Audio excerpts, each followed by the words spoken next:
এই যে বন্যা গেছে, একবার ফেনীর দিকে তাকান, আর একবার নোয়াখালীর দিকে তাকান, ছাগলনাইয়ার দিকে তাকান, পরশুরামের দিকে তাকান, সোনাগাজীর দিকে তাকান, আর ওই যে অনেক আগুনগুইয়ার দিকে তাকান, কুমিল্লার দিকে তাকান, লাকসাম, মনোহরগঞ্জ, শাহরাস্তি, আখাউড়া, হবিগঞ্জ। একটা বার যদি মনে চায় যাইয়া দেখবেন কি অবস্থা। মানুষ বন্যার মধ্যে মারা গেছে, লাশটার দুয়াইয়া কলা গাছের মধ্যে শোয়া শোয়া হাঁটতেছে। একটা মাটি নাই, কবরটার লাগোবারের মধ্যে লাশটা দাফন করবো, এমন ভাবে অনেক লাশ কবরের ভিতরে ভাসতেছে। বন্ধু, বন্যার ভিতরে অনেক মা ফেনীর জমিনে গুরুস্থানের পানির মধ্যে ভাসতেছে। প্রায় 400-500 মানুষ বন্যায় মারা গেছে। আমি 8 দিন পর্যন্ত পানির মধ্যে ছিলাম, বুইড়া বুইড়া শুধুমাত্র বাড়ি বাড়ি খাবার দেওয়ার জন্য চেষ্টা করতেছি। আগামীকাল থেকে আবার শুরু হবে নবম ধাপ। একটা বার যদি যাইতেন দেখতেন তারা কি কষ্টটা করে। ঘরের ভিতরে কোমর পানি, গলা পানি, একবারে অবস্থা ভয়াবহ রে বাবা। ও আল্লাহ, আল্লাহ গো, আমাদেরকে তুমি আসমানি গজব, জমিনে গজব দিয়া মায়েরও না। এই জন্য যুবক পায়ের মধ্যে হাত দিয়া বোঝা দিয়ে যায়, ওই মা বাপের মনে কষ্ট দিয়েন না। মা বাপের মনে কষ্ট দিয়া মক্কা মদিনা গেলেও কোনো লাভ হবে না। ঠিক কি বলেন না কেন? জাহান্নামের মুখের মধ্যে দাঁড়িয়ে থাকবো। এই কোরআনটা আল্লাহর কাছে ডাক দিয়া বলবে, আল্লাহ তার নামাজ নাই আমি জানি, তার জিরশাদ আসামি হয়ে গেছে আল্লাহ আমি বুঝতাছি। কেমনে বুঝছো রে কোরআন? কই নাইলে তো দুজুখের গেইটে আসার কথা না। যেহেতু দুজুখের দিকে আসতেছে, নিশ্চয়ই তোমার বান্দাটা আসামি হয়ে গেছে। ও আল্লাহ, যদিও সে আসামি হয়ে গেছে, কিন্তু আমি কোরআনকে সে তেলাওয়াত করেছে। ও আল্লাহ, আমি কোরআন তার জন্য সুপারিশ করতেছি, মেহেরবানি করে তুমি আমি কোরআনের সুপারিশে তার জান্নাত দিয়ে দাও। আল্লাহর হাবিব সাল্লাল্লাহু তাআলা আলাইহি ওয়াসাল্লাম বলেন, যারা দুনিয়ার মধ্যে রমজান মাসে কোরআন তেলাওয়াত করবে, এই কোরআনটা তেলাওয়াতকারী জন্য জাহান্নামের গেটে দাঁড়ায়া যাবে, আল্লাহর কাছে সুপারিশ করবে। আমার নবী বলে, এই কোরআনের সুপারিশে আমার আল্লাহ তেলাওয়াতকারীকে জান্নাত দিয়ে দিবে। মরণের চিঠি যখন আসবে আমার, কালিমার তালকিন দিও বারে বার। মরণের চিঠি যখন আসবে আমার, কালিমার তালকিন দিও বারে বার। দাও দেখা দাও চেহারা তোমার, দাও দেখা দাও, আর কাঁদে আশিক তোমার রাসূলুল্লাহ। কি উপায় হবে আমার রাসূলুল্লাহ, কি উপায় হবে আমার। ওই মদিনার পথের ধুলি মাখতাম আমি, পেলে সুরমা বলি। ওই মদিনার পথের ধুলি মাখতাম আমি, পেলে সুরমা বলি। ফিরে পেত এ নয়ন নূরের আধার, ডেকে নাও রওজা তোমার রাসূলুল্লাহ। জিহাদ HD media, the Islamic content creator. আমি দেখেছি রাস্তাঘাটে অসংখ্য প্রজেক্টর দেওয়া হয়েছে, পুরুষের জন্য অনেক প্রজেক্টর দেওয়া হয়েছে, মা বোনদের জন্য অনেক প্রজেক্টর দেওয়া হয়েছে। ভিতরেও জায়গা নেই, বাহিরেও জায়গা নেই, রাস্তা পুরা ব্লক। এর দ্বারা প্রমাণ হয় বৃষ্টি বাদলার মাঝেও যেহেতু মানুষ আশিকে রাসূলদের উপচে পড়া ঢেউ, এই প্রতিকূল আবহাওয়ার মাঝেও হাজারো মানুষের উপস্থিতি এবং অসংখ্য প্রতিবন্ধকতার মাঝেও আজকে যারা অসংখ্য প্রেমিকগণ মাহফিলে এসেছেন, তার মানে প্রমাণ হয়ে গেল সুন্নিরা বানের জলে ভেসে আসা, বানের জলে ভেসে আসা কচুরি পানির মতো, কচুরি পানার মতো নয়। কথা বলেন ঠিক কিনা? সুন্নিরা সব সময় শান্তি প্রিয়। সুন্নিরা মারামারি পছন্দ করে না, সুন্নিরা কাটাকাটি পছন্দ করে না, সুন্নিরা জ্বালাও পোড়াও পছন্দ করে না। সুন্নিরা শান্তিতে বিশ্বাসী, এই সুন্নিরা শান্তিতে বিশ্বাসী, সুন্নিরা ভালোবাসায় বিশ্বাসী, সুন্নিরা সম্প্রীতিতে বিশ্বাসী। এই জন্য আমাদের আকাবেরদের আদর্শ হলো ধৈর্য ধারণ করো। ওয়ালা তাহিনু ওয়ালা তাহজানু ওয়া আনতুমুল আলাউনা ইন কুনতুম মুমিনিন। নিরাশ হয়ো না, হতাশ হয়ো না, বিজয় তোমাদেরই আসবে যদি তোমরা ঈমানদার হতে পারো। কথা বলেন ঠিক? আজকের এই বৃষ্টির মাঝেও আপনারা কিন্তু প্রমাণ করেছেন আপনারা সত্যিকার অর্থে রিয়েল হিরো আহলুস সুন্নাত ওয়াল জামাতের সোলজার। কথা বলেন ঠিক কিনা? আমার পূর্বে আলোচক বৃন্দ অনেক চমৎকার আলোচনা করেছেন। যেহেতু পবিত্র ঈদে মিলাদ নবী সাল্লাল্লাহু আলাইহি সাল্লাম আমরা মুখে ধারণ করি, লালন করি, এটার মাঝে আমরা প্রেম খুঁজে পাই। ঠিক কিনা বলেন? পৃথিবীর কিছুই হতো না যদি রাহমাতুল লিল আলামিন পৃথিবীতে শুভ আগমন না করতেন। ঠিক কিনা? তো আমরা সুন্নি যারা, আমরা মিলাদুন নবীও মানি, সিরাতুন নবীও মানি কি মানি না? আরো বড় করে মানি কি মানি না? তাহলে আমাদের কথার মাঝে কোনো ভেজাল আছে? আমরা আজানের আগেও দুরূদ ও সালাম মানি, আজানের পরও দুরূদ ও সালাম মানি। আমরা জানাজার আগেও দোয়া মানি, আমরা জানাজার পরও দোয়া মানি। আমরা নবীকে বসেও সালাম দেই, মহব্বতে দাঁড়িয়েও সালাম দেই। তাহলে আমরা তো সব ইবাদতের পক্ষে এবং সহনশীল আচরণের মাধ্যমে আমরা দিনকে প্রতিষ্ঠা করি। আর যারা এই দিনটাকে, সহজ দিনটাকে কঠিনভাবে মানুষের সামনে উপস্থাপন করে, আহলুস সুন্নাত ওয়াল জামাতের আদর্শকে দাফন করতে চায়, তারা কখনো সাকসেস হতে পারবে না। আপনারা দেখেছেন ইদানিং কিছু মাজারের ভিতরে তারা আগুন লাগিয়ে দিয়েছে। কথা বলেন ঠিক কিনা বলেন? ইদানিং দেখেছেন, গত পরশু দিনে দেখেছেন এক মাজারকে অসংখ্য লোক মিলে দিনে দুপুরে তারা ভেঙেছে। কথা বলেন ঠিক কিনা বলেন? এটা কি উচিত? এটা কি উচিত?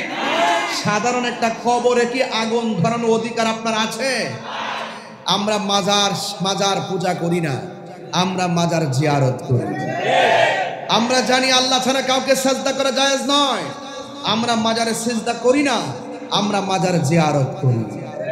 যদি কোনো মাজারে অসামাজিক কাজ হয়, যদি কোনো মাজারে শরীয়ত বহির্ভূত কাজ হয়, আমরা সবাই মিলে তা প্রতিহত করব। কিন্তু আপনি কেবা কারা কোন মাজারে শরীয়ত বহির্ভূত কাজ করতে পারে, হয়ে যেতে পারে, আপনি তাদের বিরুদ্ধে কথা না বলে ডাইরেক্ট ওলি আল্লাহর মাজারকে পুড়িয়ে দেওয়া, ভেঙ্গে দেওয়ার মানি হলো একটা দুর্বিসন্ধি। এর দ্বারা প্রমাণ হয় ওই ১৫০০ বছর থেকে যারা সাহাবায়ে কেরামদের মাজারকে ভেঙ্গে মাটির সঙ্গে মিশিয়ে দিয়েছে, ওরাই বাংলাদেশে প্রোটেকশন করে এই বাংলাদেশে ওলি আল্লাহর মাজারকে ভেঙ্গে দিতে চায়। আমি ইন্টারিম গভর্নমেন্টকে আজকে লাইভের মাধ্যমে বলেছি যে এই দেশে ইসলাম এনেছে আল্লাহর ওলিগণ। যদি ওলি আল্লাহদের মাজার সুরক্ষা থাকে, আমাদের আহলুস সুন্নাত ওয়াল জামাতের উলামায়ে কেরাম আকাবেরদের যদি কথা বলার বাক স্বাধীনতা থাকে এবং আহলুস সুন্নাত ওয়াল জামাতের সঠিক কথাগুলো বলার যদি বাক স্বাধীনতা থাকে, তবে এই দেশ থেকে বৈষম্য দূর হবে।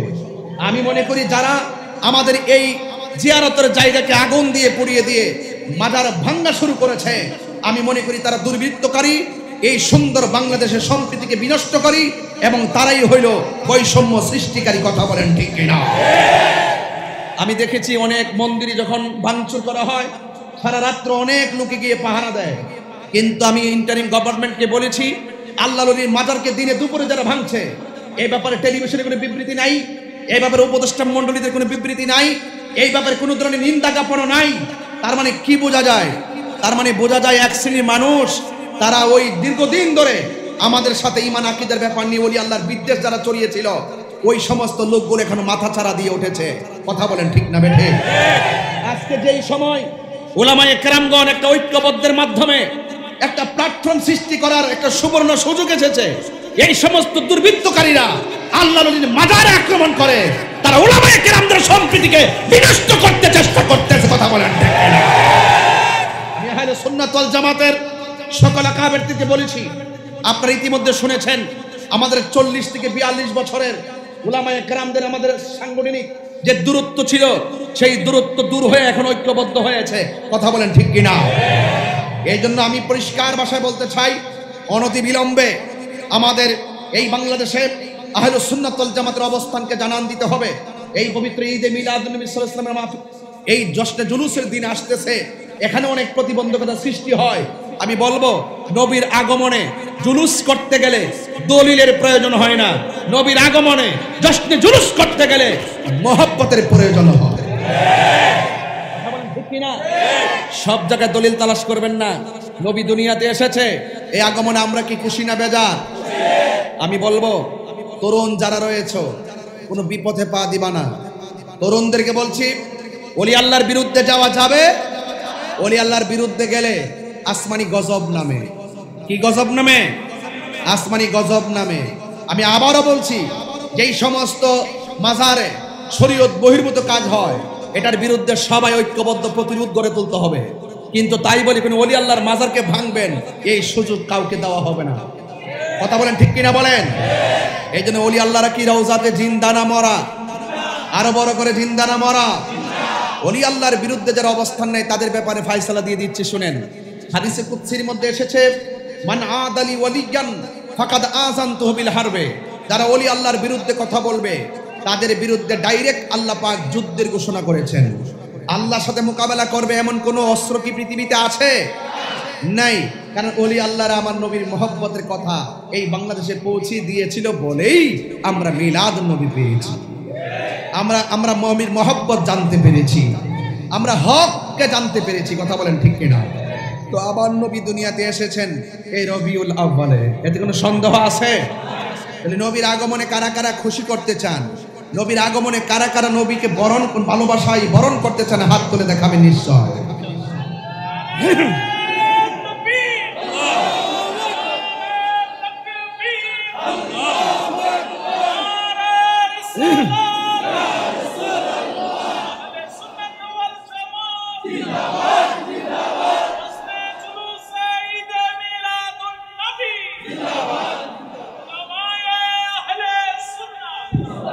মহব্বত এখন আল্লাহু আকবার। তাইলে আমরা সবাই নবীর পক্ষে আছি তো ইনশাআল্লাহ? আছি তো ইনশাআল্লাহ? সবাই দুরূদ শরীফ পড়েন, আল্লাহুম্মা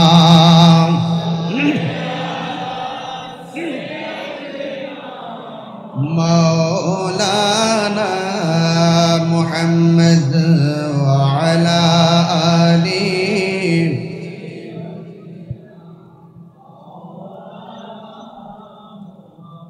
লা ইলাহা লা ইলাহা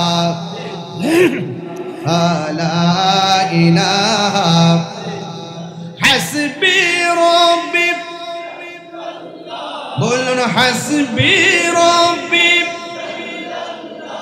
আমা ফি কলবি গায়রুল্লাহ নূর মুহাম্মদ লা ইলাহা ইল্লাল্লাহ, বলুন লা ইলাহা লা ইলাহা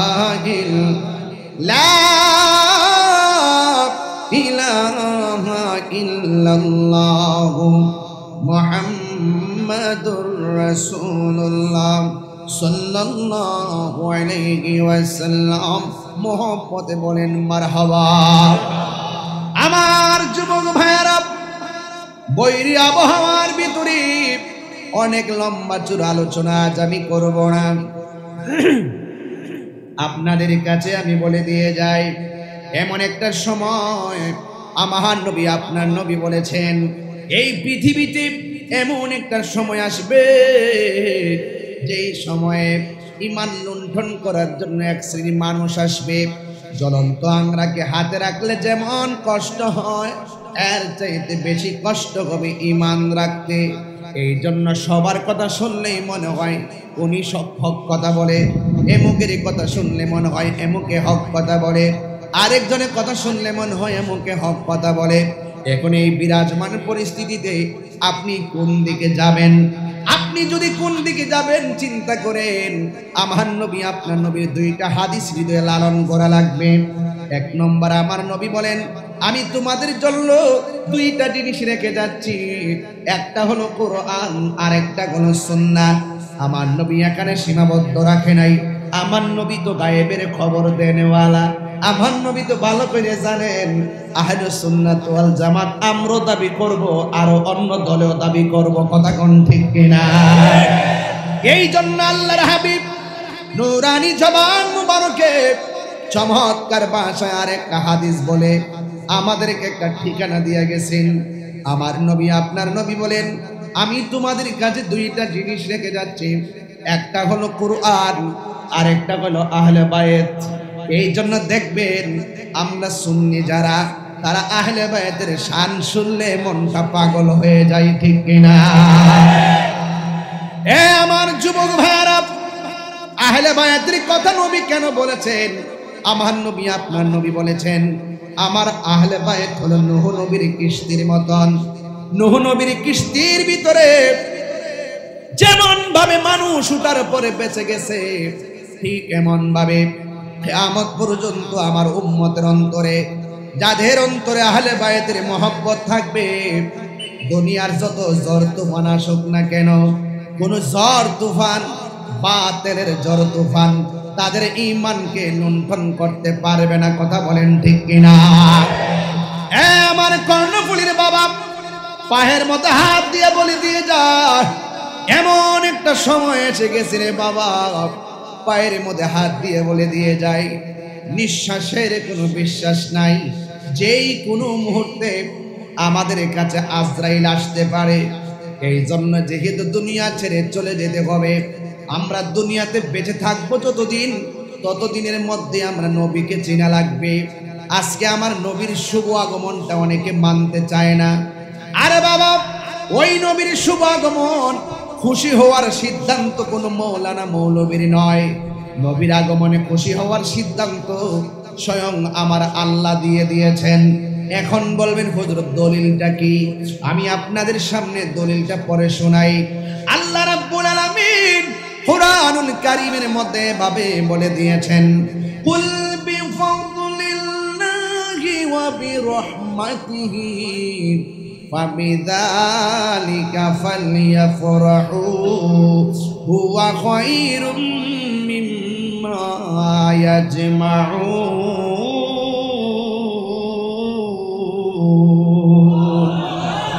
আল্লাহ রাব্বুল আলামিন কুরআনুল কারীমের মধ্যে সুন্দর করে আশিকদেরকে একটা ঠিকানা দিয়ে দিয়েছেন। আল্লাহ বলে, হে বন্ধু আপনি বলে দিন, আমার নবী আপনার নবীকে দিয়া বলায়, আমার নবী আপনার নবী কর। হ্যাঁ, আমার আল্লাহ কই, বন্ধু আপনি বলে দেন, এই পৃথিবীর মধ্যে মানুষ কিয়ামত পর্যন্ত আমি আল্লাহর পক্ষ থেকে যদি কোনো ফজল পায়, তারা যেন আনন্দ করে, ওয়া বিরহমাতিহি, এবং তারা যদি কোনো রহমত পায় তারা যেন আনন্দ করে। এখন ফজল মানে অনুগ্রহ। এই ফজল মানে কি? রাইসুল মুফাসসিরিন আব্দুল্লাহ ইবনে আব্বাস রাদিয়াল্লাহু তাআলা আনহু আল্লাহর পক্ষ থেকে যে ফজলের কথা বলেছেন, আল্লাহর পক্ষ থেকে যে দয়ার কথা বলেছেন, কোন দয়াগুলো পেলে আমাদেরকে আনন্দের কথা বলেছেন, এখানে তিনি দুইটা জিনিস নিয়ে এসেছেন। এক নম্বর ফজল মানে হলো আল কোরআন, দুই নম্বর ফজল মানে হলো ইসলাম। জবানটা খুলে কি সুবহানাল্লাহ বলা যাবে না? আরে বাবা, আমরা যে ইসলাম পাইছি, মুসলমানের ঘরে জন্মগ্রহণ করছি, আমরা যে মুসলমানের ঘরে মুসলমান হইলাম, আমরা কি খুশি না বেজার? এটার নামই হলো আনন্দ, এটার নামই হলো আনন্দ। আল্লাহ বলছেন, বন্ধু আপনি বলে দিন, আমি আল্লাহর পক্ষ থেকে তারা যদি ফজল পায় আনন্দ করে। আর রাইসুল মুফাসসিরিন আব্দুল্লাহ ইবনে আব্বাস রাদিয়াল্লাহু তাআলা আনহু বলেন, এই ফজল মানে হলো ইসলাম। এখন কর্ণফুলীর মানুষ আমরা মুসলমানের ঘরে জন্মগ্রহণ করার কারণে আমরা কি খুশি না বেজার? এটার নামই হলো ঈদ। এই জন্য খুশি, এই পৃথিবীর মধ্যে যত ধর্ম আছে সব ধর্মের মধ্যে আল্লাহর কাছে অ্যাকসেপ্টেবল রিলিজিয়ান, মনোনীত ধর্মের নাম হলো ইসলাম। আল্লাহ রাব্বুল আলামিন কোরআনে বলে দিয়েছেন, ইন্নাদ দীনা ইনদাল্লাহিল ইসলাম।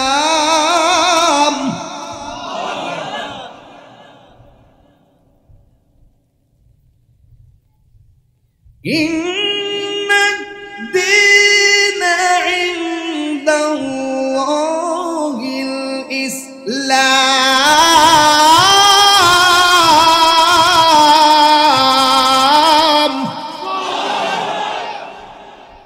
কষ্ট হচ্ছে আপনাদের? ইসলাম পাই আমরা কি খুশি না বেজার?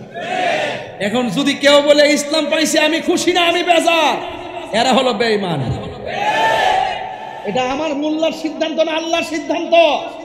আল্লাহ বলছেন তোমরা যখন ফজল পাইবা আনন্দ করো। আর রাইসুল মুফাসসির নবীর প্রিয় সাহাবী আব্দুল ইবনে আব্বাস রাদিয়াল্লাহু তাআলা বলছেন এখানে ফজল মানে হলো ইসলাম। তো সাহাবারা তাফসীর বুঝো না, তুমি মৌলবী তাফসীর বুঝো। সাহাবারা তাফসীর করে, যে সাহাবারা নবীর পিছনে নামাজ পড়ে, যে সাহাবারা নবীর সঙ্গে সেহরি খায়, যে সাহাবারা নবীর সঙ্গে ইফতার করে, যে সাহাবীরা নবীর থুতু মুবারক নিয়ে চেহারার মধ্যে মালিশ করে, যে সাহাবীরা নবীর সঙ্গে জিহাদ করে, ওই সাহাবী বুঝে না, তুমি বুঝো।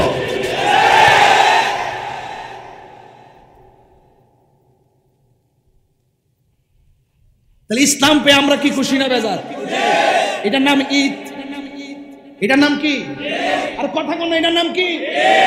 এই জন্য তিনি বলছেন একটা হলো ইসলাম, দুই নম্বর কি? ওই ফজল মানে হলো কোরআন। সুবহানাল্লাহ। এখন কেউ যদি বলে কোরআন পায় আমি খুশি না, সে কি মুমিন না বেঈমান? তাওরাতে চাইতে কোরআনের সম্মান কম না বেশি? জবুরে চাইতে, ইনজিলে চাইতে, ত্রিপিটকে চাইতে, বাইবেলে চাইতে। তো এত বড় পাওয়ারফুল কোরআন আমরা পাইছি, খুশি না বেজার? এটার নাম ওই ঈদ। এটার নামে কি? আল্লাহ বলছেন যদি বান্দা যদি আমি আল্লাহর পক্ষ থেকে ফজল পাই এবং রহমত পাই, তারা কি করে? তারা যেন আনন্দ করে। ঈদের বাংলা কি? ঈদের বাংলা কি? খুশি বা আনন্দ। তো এই আরবিতে ঈদ কইলেই মাথা নষ্ট জায়গা। আরবি ঈদ কইলে অনেকে কি বলে ঈদুল ফিতর, ঈদুল আজহা ছাড়া আর কোনো ঈদ নাই। এরা হলো জাহিলে মুরাক্কাব নায়েবে শয়তান। কেন বলছি? হাদিস শরীফের মধ্যে জুমার দিনকে ঈদ বলা হয়েছে, আছে কি না? না দেখাইতে বললে কান কাটটা জুতার নিচে লাগাই দিয়ে যাবে। আপনি মনে করেন তাহিরি কণ্ঠে স্তব্ধ হয়ে যাবে, তাহিরি কণ্ঠে স্তব্ধ হয়ে যাবে, এই স্বপ্ন দেখো না। প্রয়োজনে তাহিরি আল্লামা ফারুকির মতো গলা থেকে রক্ত ফেলে দিবে।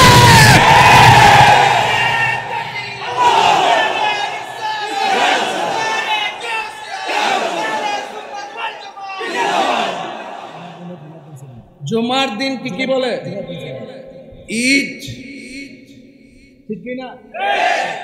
হাদিস শরীফে আরাফার দিনকে কি বলছে? কতক্ষণ আরাফের দিনকে কি বলছে? ঈদুল আজহাকে, ঈদুল আরাফাকে, ঈদুল জুমাকে, ঈদুল আজহাকে, ঈদুল ফিতরকে,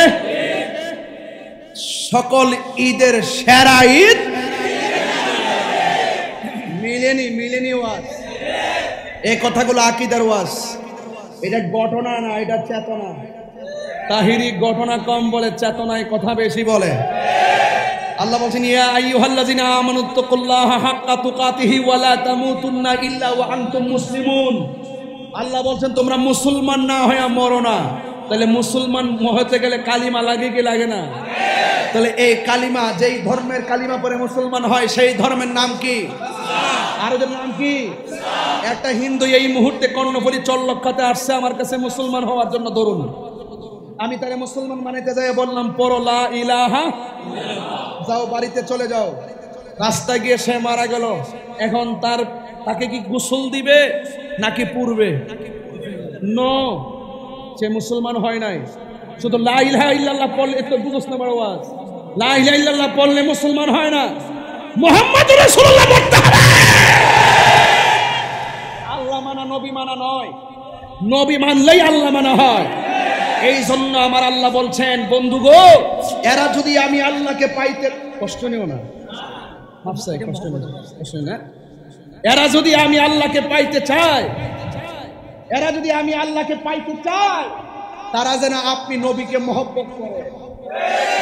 তবে নবীকে মহব্বত করার নাম তো ঈমান।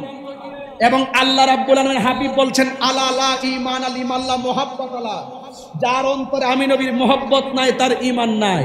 তো যার ঈমান নাই তার নামাজের দাম নাই। এইজন্য আমি বলছি আল্লাহ মানা নবী মানা নয়, নবী মানলেই আল্লাহ মানা হয়। এই জন্য আল্লাহ বলছেন, আমি আল্লাহর পক্ষ থেকে তারা যদি সব দিকে ফিরে দিছ না, আমার কানে কি আওয়াজ লাগবে না? এটা তো বুঝতে হবে, হুজুরের কানে একটা আওয়াজ লাগবে, সব ওই দিকে দিয়ে বোঝাচ্ছে ডাল মুখ চালা হয়, এই মনিটরে একটু সাউন্ড দাও। এই বাবা কৃপণতা করিস না, আমার পর আর কোনো বক্তা নাই, এই পিছনে সাউন্ড একটু দিয়ে রাখেন, তাইলে বুঝবো যে আমি মাঠে আছি। নাইলে তোমার গলা ভেঙে যাবে, গলা থাকবে কর্ণফুলি, বড়ি যাবে ব্রাহ্মণবাড়িয়া। তাইলে কি আগামীকাল মাহফিল করতে পারবো? বাবা শোনেন, আকাশ ডাকতেছে না, বিদ্যুৎ আকাশ চমকাচ্ছে না, এই দেখছেন নি? হ্যাঁ, খুব মনোযোগ। আজকে প্রমাণ করে দিয়েছেন যে আপনারা কর্ণফুলির শ্রেষ্ঠ সন্তান। এত বড় বৃষ্টির ভিতরে আপনারা লড়েন নাই, তার মানে বুঝতে হবে যে আপনাদের হৃদয়ে নবীর মদিনাওয়ালার প্রেম আছে। কার কার প্রেম আছে তুই হাত তুলে দেখেন না, দেখেন ইনশাআল্লাহ।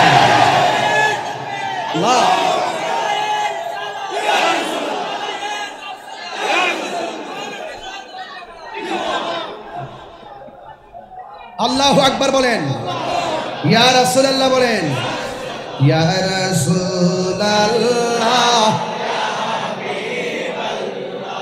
ইয়া রাসূলুল্লাহ, ইয়া রাসূলুল্লাহ, তুমি জীবন তুমি মরণ, আধার ঘরে তুমি জীবন তুমি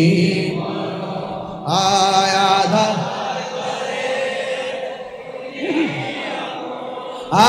তুমি মুদের, তুমি মুদের,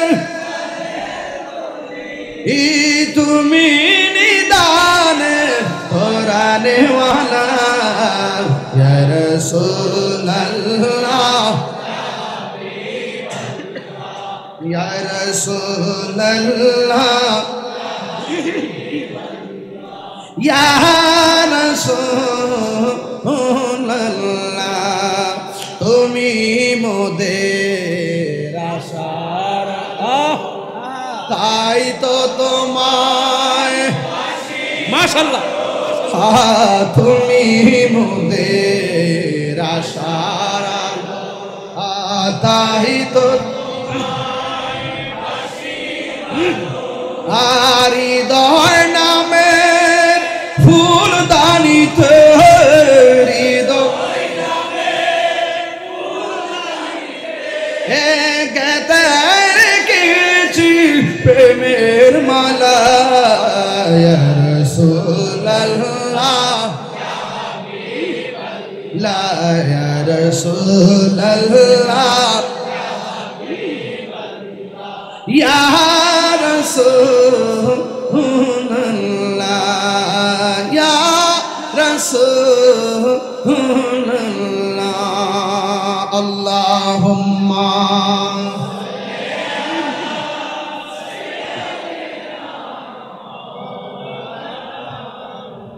ওয়া আলা আলি সাইয়্যিদিনা।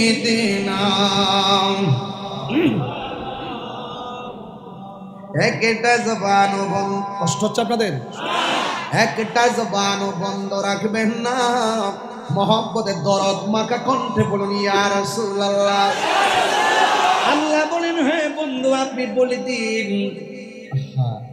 আমি আল্লাহর পক্ষ থেকে যদি তারা ফজল পায়, অনুগ্রহ পায়, তারা যেন আনন্দ করে আল্লাহর কোরআনে, আল্লাহ পাকের কোরআনের মর্মার্থ বুঝতে গেলে তাফসীর লাগবে, তাফসীর।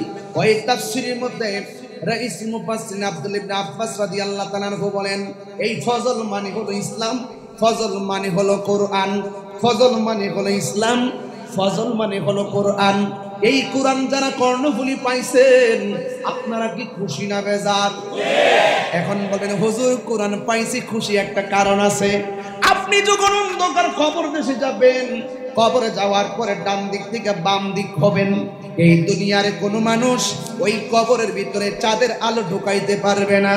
এই দুনিয়ার কোনো মানুষ কবরের ভিতরে মোমবাতির আলো ঢুকাইতে পারবে না।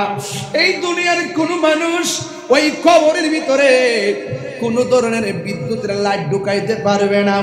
আমার নবী, আপনার নবী বলেন, যখন কোনো দুনিয়ার কৃত্রিম লাইটের ব্যবস্থা নাই, ওই কবরের ভিতরে আপনি যখন অন্ধকার কবরে পড়বেন, আপনি তখন অন্ধকারে কবরে হতাশ হয়ে যাবেন।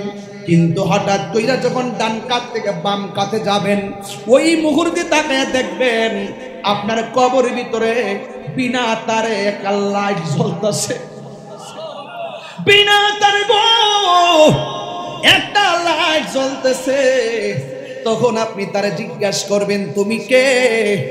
আমার ডানে মাটি, বামে মাটি, উপরে মাটি, নিচে মাটি, পায়ের দিকে মাটি, মাথার দিকে মাটি, সব আমার একা রেখে চলে গেছে। দুনিয়ার কোনো লাইন নাই যে আমার কবরের মধ্যে আলো দিবে। তুমি কে গো? আমার কবরের ভিতরে আলো দিতেছো। ওই আলোর জবান খুলে যাবে, ওই আলো ডাক দিয়া বলবে, আমারে তুমি চিনো না, আমি হইলাম তোমার দুনিয়ার কোরআন তেলাওয়াত। আর বড় করে বলুন আল্লাহু আকবার। দেখা দাও রাসূলুল্লাহ তুমি, কাঁদে আশিক তোমার, আছো শুয়ে মদিনায় তুমি, কাঁদে আশিক তোমার। রাসূলুল্লাহ কি উপায় হবে আমার, রাসূলুল্লাহ কি উপায় হবে আমার। মরণের চিঠি যখন আসবে আমার, কালিমার তালকিন দিও বারে বার। মরণের চিঠি যখন আসবে আমার, কালিমার তালকিন দিও বারে বার। দাও দেখা দাও চেহারা তোমার, দাও দেখা দাও, আর কাঁদে আশিক তোমার। রাসূলুল্লাহ কি উপায় হবে আমার, রাসূলুল্লাহ কি উপায় হবে আমার। ওই মদিনার পথের ধুলি মাখতাম আমি, পেলে সুরমা বলি। ওই মদিনার পথের ধুলি মাখতাম আমি, পেলে সুরমা বলি। ফিরে পেত এ নয়ন নূরের আধার, ডেকে নাও রওজা তোমার। রাসূলুল্লাহ কি উপায় হবে আমার, রাসূলুল্লাহ কি উপায় হবে আমার। ও যুবকের দল কি দিয়া ওয়াজ বুঝাইতাম, ও যুবকের দল কি দিয়া ওয়াজ বুঝামু? আল্লাহ বলে বন্ধু জাস্ট ইউসে আপনি বলে দেন এরা যেন আমি আল্লাহর পক্ষ থেকে ফজল পাইলে আনন্দ করে। হ্যাঁ বন্ধু আপনি বলে দিন এরা যেন আনন্দ করে। বন্ধুরা রে ও আমার চট্টগ্রামের বাবারা, এখন আমার আল্লাহ পাকের হাবিবের সাহাবী বলেন ফজল মানে হলো কোরআন। এই কোরআন পড়লে লাভ আছে না নাই? এই কোরআন এমন একটা কোরআন হাসরের ময়দান যেদিন কায়েম হবে ওই কঠিন মুসিবতে নেকি বদির ওজন করা হবে। যখন মানুষ জাহান্নামের দিকে ধাবিত হবে এই কোরআনটা জাহান্নামের গোড়ায় দাঁড়ায়া থাকবে, জাহান্নামের মুখের মধ্যে দাঁড়ায়া থাকবো। এই কোরআনটা আল্লাহর কাছে ডাক দিয়া বলবে আল্লাহ তার নামাজ নাই আমি জানি, তার যে আসামি হয়ে গেছে আল্লাহ আমি বুঝতাছি। কেমনে বুঝছো রে কোরআন? কই নাইলে তো দুজুখের গেইটে আসার কথা না, যেহেতু দুজুখের দিকে আসতেছে নিশ্চয়ই তোমার বান্দাটা আসামি হয়ে গেছে। ও আল্লাহ যদিও সে আসামি হয়ে গেছে কিন্তু আমি কোরআনকে সে তেলাওয়াত করেছে। ও আল্লাহ আমি কোরআন তার জন্য সুপারিশ করতেছি, মেহেরবানি করে তুমি আমি কোরআনের সুপারিশে তার জান্নাত দিয়ে দাও। আল্লাহর হাবিব সাল্লাল্লাহু তাআলা আলাইহি ওয়াসাল্লাম বলেন যারা দুনিয়ার মধ্যে রমজান মাসে কোরআন তেলাওয়াত করবে এই কোরআনটা তেলাওয়াতকারী জন্য জাহান্নামের গেটে দাঁড়ায়া যাবে, আল্লাহর কাছে সুপারিশ করবে। আমার নবী বলে এই কোরআনের সুপারিশে আমার আল্লাহ তেলাওয়াতকারীকে জান্নাত দিয়ে দিবে। আরো বড় করে করেন আল্লাহু আকবার। এই কোরআনটা হলো এমন একটা কোরআন ABCDEFGHIJKL এতগুলা ইংরেজি ওয়ার্ড বললাম একটা সওয়ালই পেলাম না। ক খ গ ঘ ও চ ছ জ ঝ ঞ আমি যে এতগুলা পড়লাম আমি একটা সওয়াবও পেলাম না। কিন্তু আমার নবী আপনার নবী রাহমাতুল লিল আলামিন বলেন যারা কোরআনের একটা অক্ষর তেলাওয়াত করবে তার আমলনামায় 10টা নেকি দান করে দেওয়া হবে। আরো জোরে জোরে করেন আল্লাহু আকবার। এই কোরআনের ব্যাপারে আল্লাহ রাব্বুল আলামিন কোরআনের মধ্যে বলে দিয়েছেন ইন্না নাহনু নাযালনা যিকরা ওয়া ইন্না লাহু লাহাফিজুন। আল্লাহ বলে নিশ্চয়ই আমি কোরআনটারে নাজিল করেছি, এই কোরআনকে হেফাজতের দায়িত্ব আমি আল্লাহ পৃথিবীর কাউরে দেই নাই। এই কোরআনকে হেফাজতের দায়িত্ব আমি আল্লাহ রাব্বুল আলামিন নিজের হাতে রেখে দিয়েছি। তাহির হুজুর আপনার বাড়ি কোথায়? আমি বললাম ব্রাহ্মণবাড়িয়া। আর একটু ভাঙ্গা বলেন আমি বললাম ব্রাহ্মণবাড়িয়া সদর। আর একটু ভাঙ্গা বলেন আমি বললাম মাসিহাতা ইউনিয়ন। আর একটু ভাঙ্গা বলেন আমার গ্রামের নাম চাপুর ফয়েজিয়া মঞ্জিল। কিন্তু এখন কোরআনের প্রশ্ন করি এ কোরআন তোমার জিম্মাদারি আল্লাহর হাতে, তুমি আল্লাহর কাছে সংরক্ষিত। আমি জানতাম সাই তোমার বাড়িটা কোথায়। আল্লাহ কোরআনের ঠিকানা দিয়ে দিয়েছেন বাল হুয়া কুরআনুম মাজিদুম ফি লাউহিন মাহফুজ।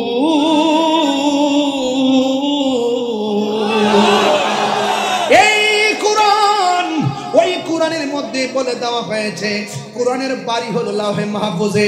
যেই জায়গায় কোরআনটা অঙ্কিত, যেই জায়গাটা কোরআন সংরক্ষিত, যেই জায়গায় কোরআনটা মোহরাঙ্কিত। দুনিয়ার কোন মৌলবী কোরআনটা যদি গাঁটটি বান্ধা কর্ণফুলীর ব্রিজের নিচে ফালাইয়া দেয় কোরআনের কোন জেরের খবর অসুবিধা নাই, কোরআনের জবরের অসুবিধা নাই, কোরআনের পেশের অসুবিধা নাই, কোরআনের অক্ষরের অসুবিধা নাই। কারণ এই কোরআনটা কাহার কোনো মানুষের কাছে লিস্ট দেওয়া হয় নাই। এই কর্ণফুলী মসজিদে মসজিদে যেই কোরআনটা দেখতেছেন এটা হলো ওইটার ফটোকপি।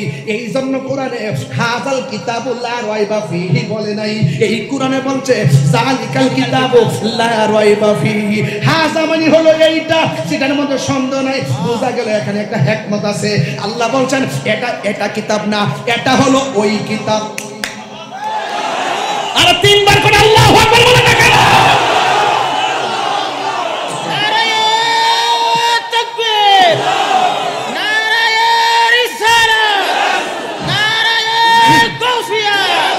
আহলে সুন্নাত ওয়াল জামাত আল্লামা তাহের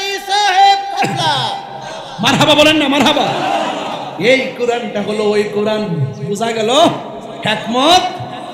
এই কোরআনটা হলো ওই কিতাব, এই কিতাবটা হলো ওই কিতাব, বোঝা গেল? এই কিতাবটা ওই কিতাবের ফটোকপি। এই কিতাব বাইসা গেল, অসুবিধা নাই, আসল কিতাব আছে না নাই? তাইলে কোন মৌলবী যদি কোরআনের বিরুদ্ধে কথা কয়, কোরআনের কিছু হইব? আরে কোরআনের কিছু হইব? এই জন্য যুবক, আমার আল্লাহ রাব্বুল আলামিন বলে দিয়েছেন, আমি আল্লাহর পক্ষ থেকে তারা যদি কোনো ফজল পায় তারা যেন আনন্দ করে। এই ফজল মানে হলো কোরআন।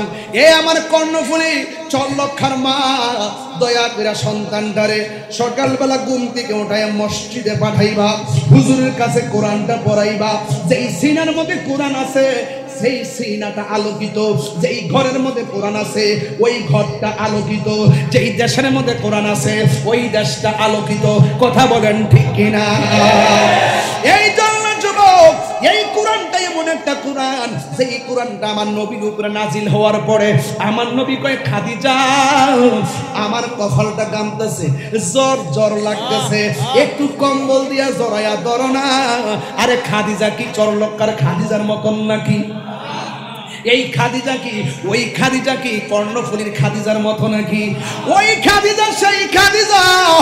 এই পৃথিবীর ভিতরে আমার আল্লাহ একটা মহিলাকে সালাম দিছে, ওই মহিলাটার নাম হলো আমার মা খাদিজাতুল কুবরা। আর জোরে জোরে কন্যা আল্লাহু আকবার। আমার নবী ডাক দিয়ে বলে, খাদিজা আমার একটু কম্বল দিয়া জড়াইয়া ধরো।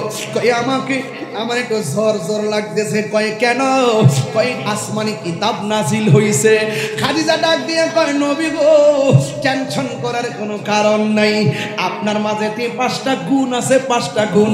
এর মধ্যে একটা গুণ হলো আপনি মানুষকে ভালোবাসেন। আর জোরে কন্যা মারহাবা। 1 নম্বর গুণ, আপনি মানুষকে বড় ভালোবাসেন। এরপরে আমার নবীর স্ত্রী আমার মা ফাতেমা মুমিনদের মা হযরত খাদিজাতুল কুবরা রাদিয়াল্লাহু তাআলা আনহা বলেন, আমি দেখতেছি কোরআনটা এত পাওয়ারফুল, যেই নবীর উপরে কোরআন নাজিল হওয়ার পরে আমার নবীর কপালটা ঘামতেছে, সের মুবারকটা ঘামতেছে, আর পসিনা মুবারকটা যে ভাসতেছে। আমি তাকায়া দেখলাম আমার নবীর কপাল মুবারকটা যেন মণি মুক্তার মতন চিকচিক করতেছে। আর বড় করে বলেন না আল্লাহু আকবার। এই জন্য যুবক আল্লাহ বলেন, বন্ধু আপনি বলে দেন, যারা কোরআন পাইছে পায়া যেন আনন্দিত হয়, যারা ইসলাম পাইছে ইসলাম পায়া যেন আনন্দিত হয়। এরপরে আমার আল্লাহ বলতেছেন, ওয়া বি রহমাতিহি, সুবহানাল্লাহ কোন রে, ওয়া বি রহমাতিহি, আমি আল্লাহর পক্ষ থেকে তারা যদি কোনো রহমত পায় তারা যেন আনন্দ করে। এবার এখন প্রশ্ন হলো, এখানে রহমত মানে কি? আল্লাহ বলছেন, ও পৃথিবীর মানুষ, আমি আল্লাহ পেলাম রাব্বুল আলামিন, আমার বন্ধু হলো রহমাতাল লিল আলামিন। আল্লাহ বলছেন তারা যদি আমি আল্লাহর পক্ষ থেকে রহমত পায় তারা যেন আনন্দ করে। এখন আপনারা জবান খুলে বলেন, আমার নবী কি রহমত না গজব? আরো জোরে কোন রহমত না গজব? রহমতে আলম নূরে মুজাসসাম, রহমতে আলম নূরে মুজাসসাম, সাহাবীরা আতর বানায় গাম, সাহাবীরা আতর বানায় ওই নবীজির ঘাম। বলো রহমতে আলম নূরে মুজাসসাম, রহমতে আলম নূরে মুজাসসাম, সাহাবীরা আতর বানায় ওই নবীজির ঘাম, সাহাবীরা আতর বানায় গাম। চিনো জানো মানো কেমন আমার নবীজি, যাহার প্রেমে পাগল চন্দ্র তারকারাজি, যাহার প্রেমে পাগল চন্দ্র জি। তোমরা আরো শুনবানি কর্ণফুলীবাসী, আরো চরলক্কাবাসী, জান্নাতের রুমে রুমে লেখা নবীর নাম। বলো জান্নাতের নাম রহমতে আলম ও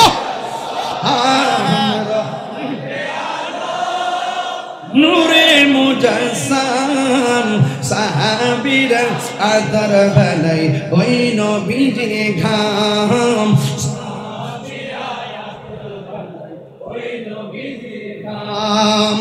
উস্তনেহান নানা একটা খেজুর গাছের যাকে ধরে খুতবা দিতে রাসূল আকরাম বলো উস্তনেহান নানা একটা খেজুর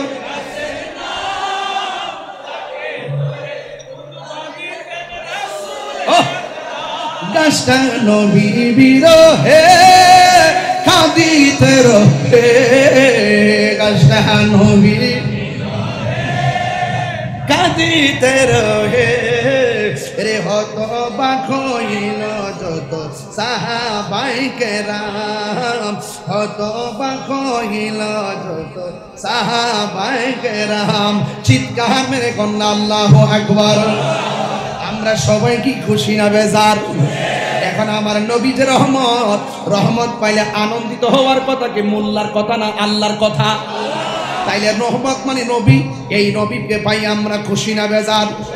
আর জোরে কোন খুশি না বেজার? এই কোরআন পাই আমরা খুশি, ইসলাম পাই আমরা খুশি। এই কোরআন যার উপরে নাজিল হইল ওই নবীরে পাই আমরা খুশি হইতে পারলাম না, তার মানে বোঝা গেল আমরার মতন কপাল পোড়া আর কেউ নাই। কথা কোন ঠিক কিনা? এই জন্য আমার নবী আপনার নবী রহমাতুল লিল আলামিনকে পাই আমরা খুশি। এ যুবকের দল, এই মিলাদুন নবী নতুন না, মিলাদুন নবী প্রথম পালন করছেন আমার আল্লাহ। দলিল খুঁজতে চান? দলিল খুঁজতে চান?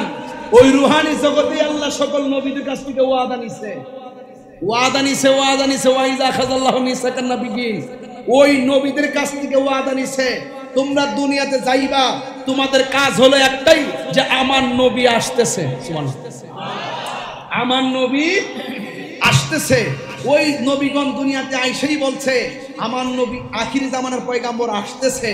তো এই নবী আসার কারণেই 1,24,000 পয়গাম্বরের কথার সত্যায়ন হয়েছে। কথা কোন ঠিক কিনা? নবী আগমন, নবীর আগমনের সংবাদ দিয়েছিল, নবী আগমন করেছে বলেই 1,24,000 পয়গাম্বর সত্যায়ন হয়েছে নবীর আগমনের দ্বারা। এই জন্য নবীর আগমনে বেজার ছিল শুধুমাত্র ইবলিস।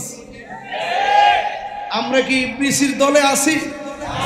আর যদি ইবলিসের দলে আসি, শুনেন 9.5 লক্ষ বছর ইবাদত করার পরে লানতের শিকল গলায় লাগছে একটা কারণে, নবীর না মানার কারণে, আল্লাহর একটা হুকুমকে অমান্য করার কারণে।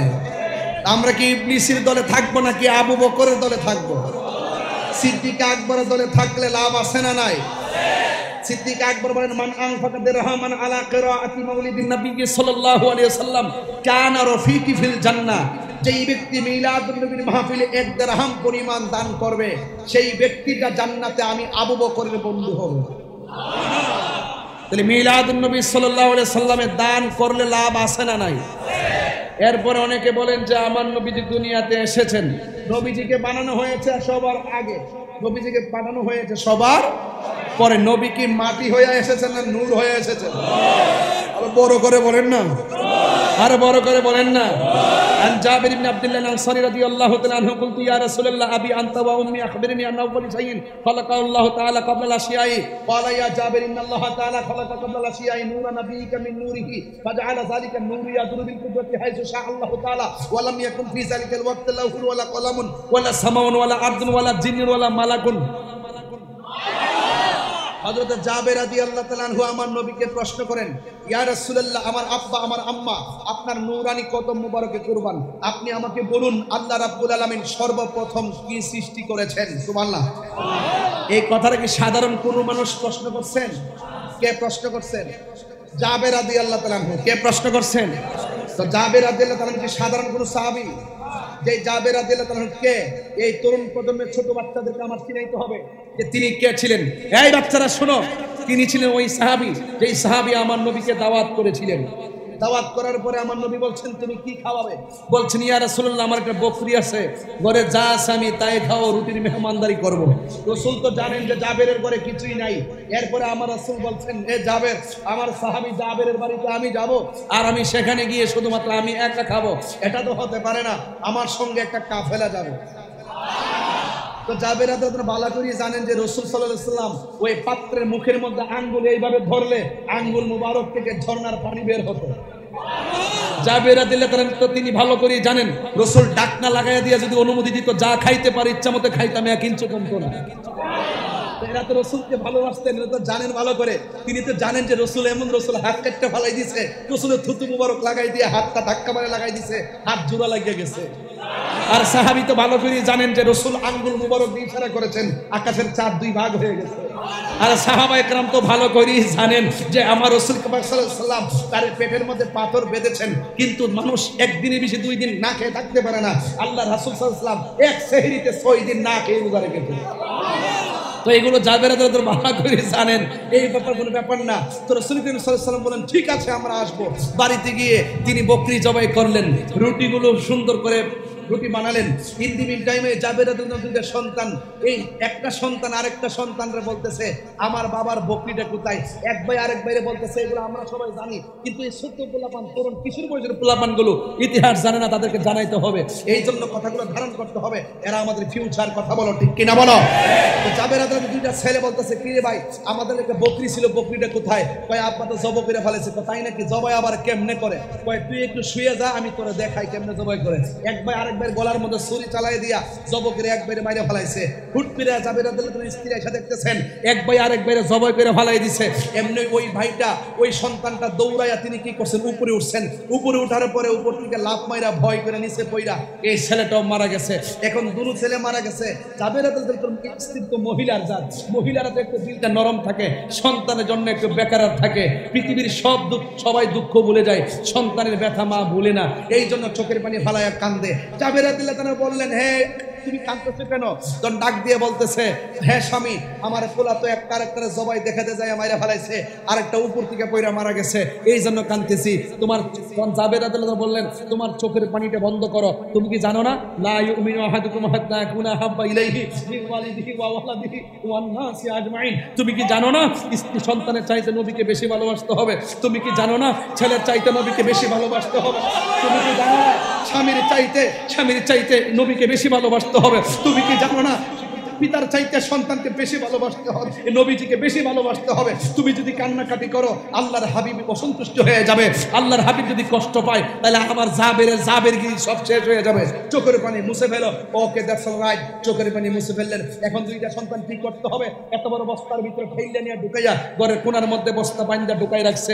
নবী আসতেছে, আয়েশা বলছে হ্যাঁ যাবে, তুমি কি রান্না শেষ করছো? জি ইয়া রাসূলুল্লাহ শেষ করছি, আপনার জন্য অপেক্ষা করতেছি। ওই মুহূর্তে তিনি খাইতে বসতেন। আল্লাহ ডাক দিকে জিবরাইল বন্ধুরে বইলা দে বন্ধু যেন জাবের 2 পোলা ছাড়া খাইতে না বসে। আর 3 বার কন্যা ইয়া রাসূলুল্লাহ, আল্লাহু আকবার, আল্লাহু আকবার বলে গেল। এবার এই মুহূর্তে আল্লাহর হাবিব ডাক দিয়ে বলতেছে হে জাবের তোমার সন্তান দুইটা কয়? জাবের রাদিয়াল্লাহু তাআলা মিথ্যা বলতে পারে না, সাহাবারা মিথ্যা বলে না। বলছি ইয়া রাসূলুল্লাহ ওরা একটু দূরে আছে। দূরে আছে মানে কি বস্তার ভিতরে আছে। তখন স্ত্রীর সাথে পরামর্শ করতে গেল। রাসূল যে বলছেন আমার 2 সন্তানকে ডাক দিতাম, এখন কি বলবো? কই যাক আসুক আর না আসুক, নবী যেহেতু বলছে ডাক দিতেন, ডাকটা দিয়া দেন। আসুক আর না আসুক নবীর হুকুমের তামিল করতে হবে, নবীর হুকুমের অমান্য করা যাবে না। আর সাহাবারা নবী কি মহব্বতটা করতেন মিয়া। এর ইন দি মিন টাইমে জাবের রাদিয়াল্লাহু গেলেন, যাওয়ার পরে ওই বস্তার কাছে বলতেছেন এ বাবা তোমরা 2 জন রে রাসূল সেনাবাহিনী যেমন করে লেফটেট করে, যেমন করে গুলি দেওয়ার সময় ট্রেনিং দেয়, মাটির মধ্যে এইভাবে আলমারিয়া কইরা যেইভাবে তারা ট্রেনিং দেয়, ঠিক এইভাবে 2টা বাচ্চা বস্তার ভিতরে এই কুড়িমুড়ি শুরু করছে। চিৎকার মেরে কোন আল্লাহু আকবার কোন কেন? যখন এইভাবে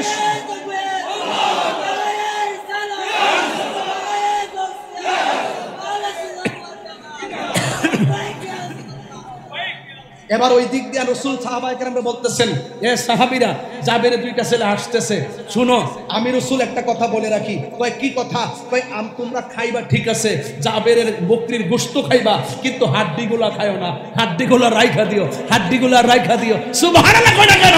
হাড্ডিগুলা রাইখা দিও। গোশত খাই আমিরের সুর দিয়া বললে 40 মিনিট ওয়াজ করতে পারতাম। আকাশটা ভালো না, সেই জন্য আমি আপনাদেরকে ঘটনা বুঝাই দিতেছি দৌড়াইয়া, কেউ মাইন্ড করবেন না। এবার রাসূল বলতেছেন তোমরা গোশত খাইবা, হাড্ডি খাইবা না। সাহাবায়ে কেরাম তো জানেন রাসূল হিকমত ওয়ালা, রাসূল নির্দেশ দেনওয়ালা, আমরা পালনেওয়ালা। ওই দিক দিয়ে জাবের রাদিয়াল্লাহু তাআলা আনহু ওই দুইটা সন্তানের কাছে যাইয়া ডাক দিয়া বলে, বাবা তোমাদেরকে আমার রাসূল ডাকতেছে। ওই দুইটা সন্তান বস্তার ভিতরে খুরিমুড়ি খাইতেছে, আর মুখটা যে মাত্র খুলে দিয়েছে, ঠিক ওই মুহূর্তে সন্তান দুইটা ভালো হইয়া বস্তার ভিতর দিকে বের হইয়া আমার রাহমাতুল লিল আলামিনের সামনে দাঁড়ায় গেছে। আর বড় করে কোন আল্লাহু আকবার। আমার নবী ডাকবিরা, তোমরা গোশত খাইবা, হাড্ডি খাইবা না। আমার জাবের আমার মহব্বতের জন্য তার বকরি কুরবানি দিছে। আমার জাবের আমার মহব্বতের জন্য তার দুইটা সন্তানের কুরবানি হাসি মুখে মাইনা নিছে। আমার জাবের এই বকরির গোশতগুলো খাইবা, হাড্ডি রেখে দাও। আমার নবী হাড্ডি রাখার পরে ওই হাড্ডির মধ্যে ইশারা করেছে, জাবেরের বকরি আবার জিন্দা হয়ে গেছে। আর বড় করে কি আল্লাহু আকবার বলা যাবে না? এই জাবের হলো সেই জাবের, যেই জাবের আমার নবীকে প্রশ্ন করে, ইয়া রাসূলুল্লাহ, ইয়া হাবিবাল্লাহ, নবী গো আপনি আমার কাছে বলেন না আল্লাহ রাব্বুল আলামিন সর্বপ্রথম কি বানাইছে? আমার নবী আপনার নবী বলেন, ইয়া জাবের, ইন্নাল্লাহ তাআলা খালাকা বিল আশিয়াই নূরা নাবিকা মিন নূরিহি। আল্লাহ রাব্বুল আলামিন সর্বপ্রথম তার হাবিবের নূর মুবারক বানাইছে। যেই মাত্র হাবিবের নূর মুবারক বানাইছে, ফাজালা সালিকান নূর ইয়াদুরু বিল কুদরাতি হাইসু শা আল্লাহু তাআলা। তখন আমার আল্লাহ রাব্বুল আলামিন শুধুমাত্র একা ছিল, আমি ছিলাম, আমার আল্লাহ ছিল। তখন আমার আল্লাহ যেটাই খুশি সেটাই আমার নূর মুবারকটা ঘুরাইলেন। যখন নূর মুবারকটা ঘুরাইলেন, ঠিক ওই মুহূর্তে ওয়ালাম ইয়াকুন ফি যালিকাল ওয়াক্তে, হাযাল ওয়াক্ত বলে নাই, যালিকাল ওয়াক্ত বলেছেন, মানে হলো ওই সময়, যেই সময় আল্লাহ আমারে ঘুরাইছে, যেই সময় আল্লাহ ছাড়া আর কেউ নাই। জোরে জোরে কি আল্লাহু আকবার বলা যাবে না? আল্লাহ যখন ছিল একা, বলতে পারবো? আল্লাহ যখন ছিল একা, নাহি ছিল কোনো সখা, তখন আল্লাহ প্রকাশিতে চায়। আল্লাহ হাকিকতের নূর দিয়া হাবিবের নূর করলেন পয়দা। আরে জোশ মারিলেন এশকের দরিয়া, আইরে সময় যায় পর দুরুদ নবী মুস্তাফায়, পর দুরুদ নবী মুস্তাফায়, রে সময় যায় পর দুরুদ নবী মুস্তাফায়। আল্লাহ মুহাম্মদি নূর হইতে ইয়াপে আল্লাহ পাক জাতে সৃষ্টি করলেন তামাম দুনিয়া। আরে নবী যদি না হইতো, কিছুই পয়দা না করিত, অন্ধকারে তাকিত রায়, রে সময় যায় পর দুরুদ নবী মুস্তাফায়। জোরে জোরে কি আল্লাহু আকবার বলা যাবে না? আমার নবী আপনার নবী বলিয়া যাবে, যখন আমার আল্লাহ আমারে ঘুরাইছে, ওয়ালাম ইয়াকুন ফি যালিকাল ওয়াক্তে, ওই সময়ের ভিতরে ছিল না, কি ছিল না? কই ওয়ালা লাউহুন, লৌহ ছিল না। আমার দেশের কিছু মৌলবী ওয়াজ করে আল্লাহ নাকি সর্বপ্রথম কলম বানাইছে, আমার নবী বলে ওয়ালা কলামুন, কলমও ছিল না। আবার কিছু মৌলবীরা ওয়াজ করে আল্লাহ নাকি সর্বপ্রথম আরশ বানাইছে, নবী বলতেছে ওয়ালা আরশুন, আমি যখন নবী ছিলাম তখন আরশও ছিল না, ওয়ালা লাউহুন, লৌহ ছিল ছিল না, ওয়ালা কলামুন কলম ছিল না, ওয়ালা সামাউন আসমান ছিল না, ওয়ালা আরদুন জমিন ছিল না, ওয়ালা কমারুন চন্দ্র ছিল না, ওয়ালা শামসুন সূর্য ছিল না, ওয়ালা মালাকুন ফেরেশতা ছিল না, ওয়ালা জিন্নুন জিন ছিল না, ওয়ালা ইনসুন মানুষ ছিল না, ওয়ালা আরদুন জমিন ছিল না। আমার নবী বলে যখন আমি নবী ছিলাম গো ওই সময় মাটি ছিল না। এখন যারা বলে নবীরে মাটি দিয়া বানাইছে তার মানে বোঝা গেল তাদের মাথার ভিতরে গোবর আছে। আরে হাত তুলে বলো ঠিক কিনা বলো।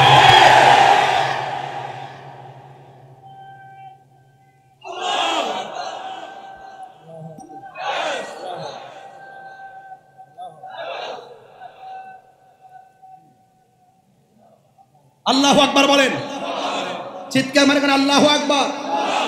তাহলে আমার নবী নূর না মাটি? নবী দুনিয়াতে এসেছেন কি মাটি হয়ে এসেছেন নূর হয়ে? নবী আগেও নবী ছিল কিনা? মা আমেনা থেকে নবী হয়ে আসছে কিনা? তাইলে যারা আমার নবীকে এক সেকেন্ডের জন্য অস্বীকার করবে তাদের কি ঈমান আছে? আল্লাহর রাস্তায় বাপরে ও বাপ, তোমার লোকে আমার কোনো কিছু নিয়ে দ্বন্দ্ব নাই, আমার সঙ্গে কাহারও কোনো বিরোধ নাই। আপনি যখন নবীর বিরুদ্ধে বলবেন বাবা তখন আমি আপনার সঙ্গে নাই,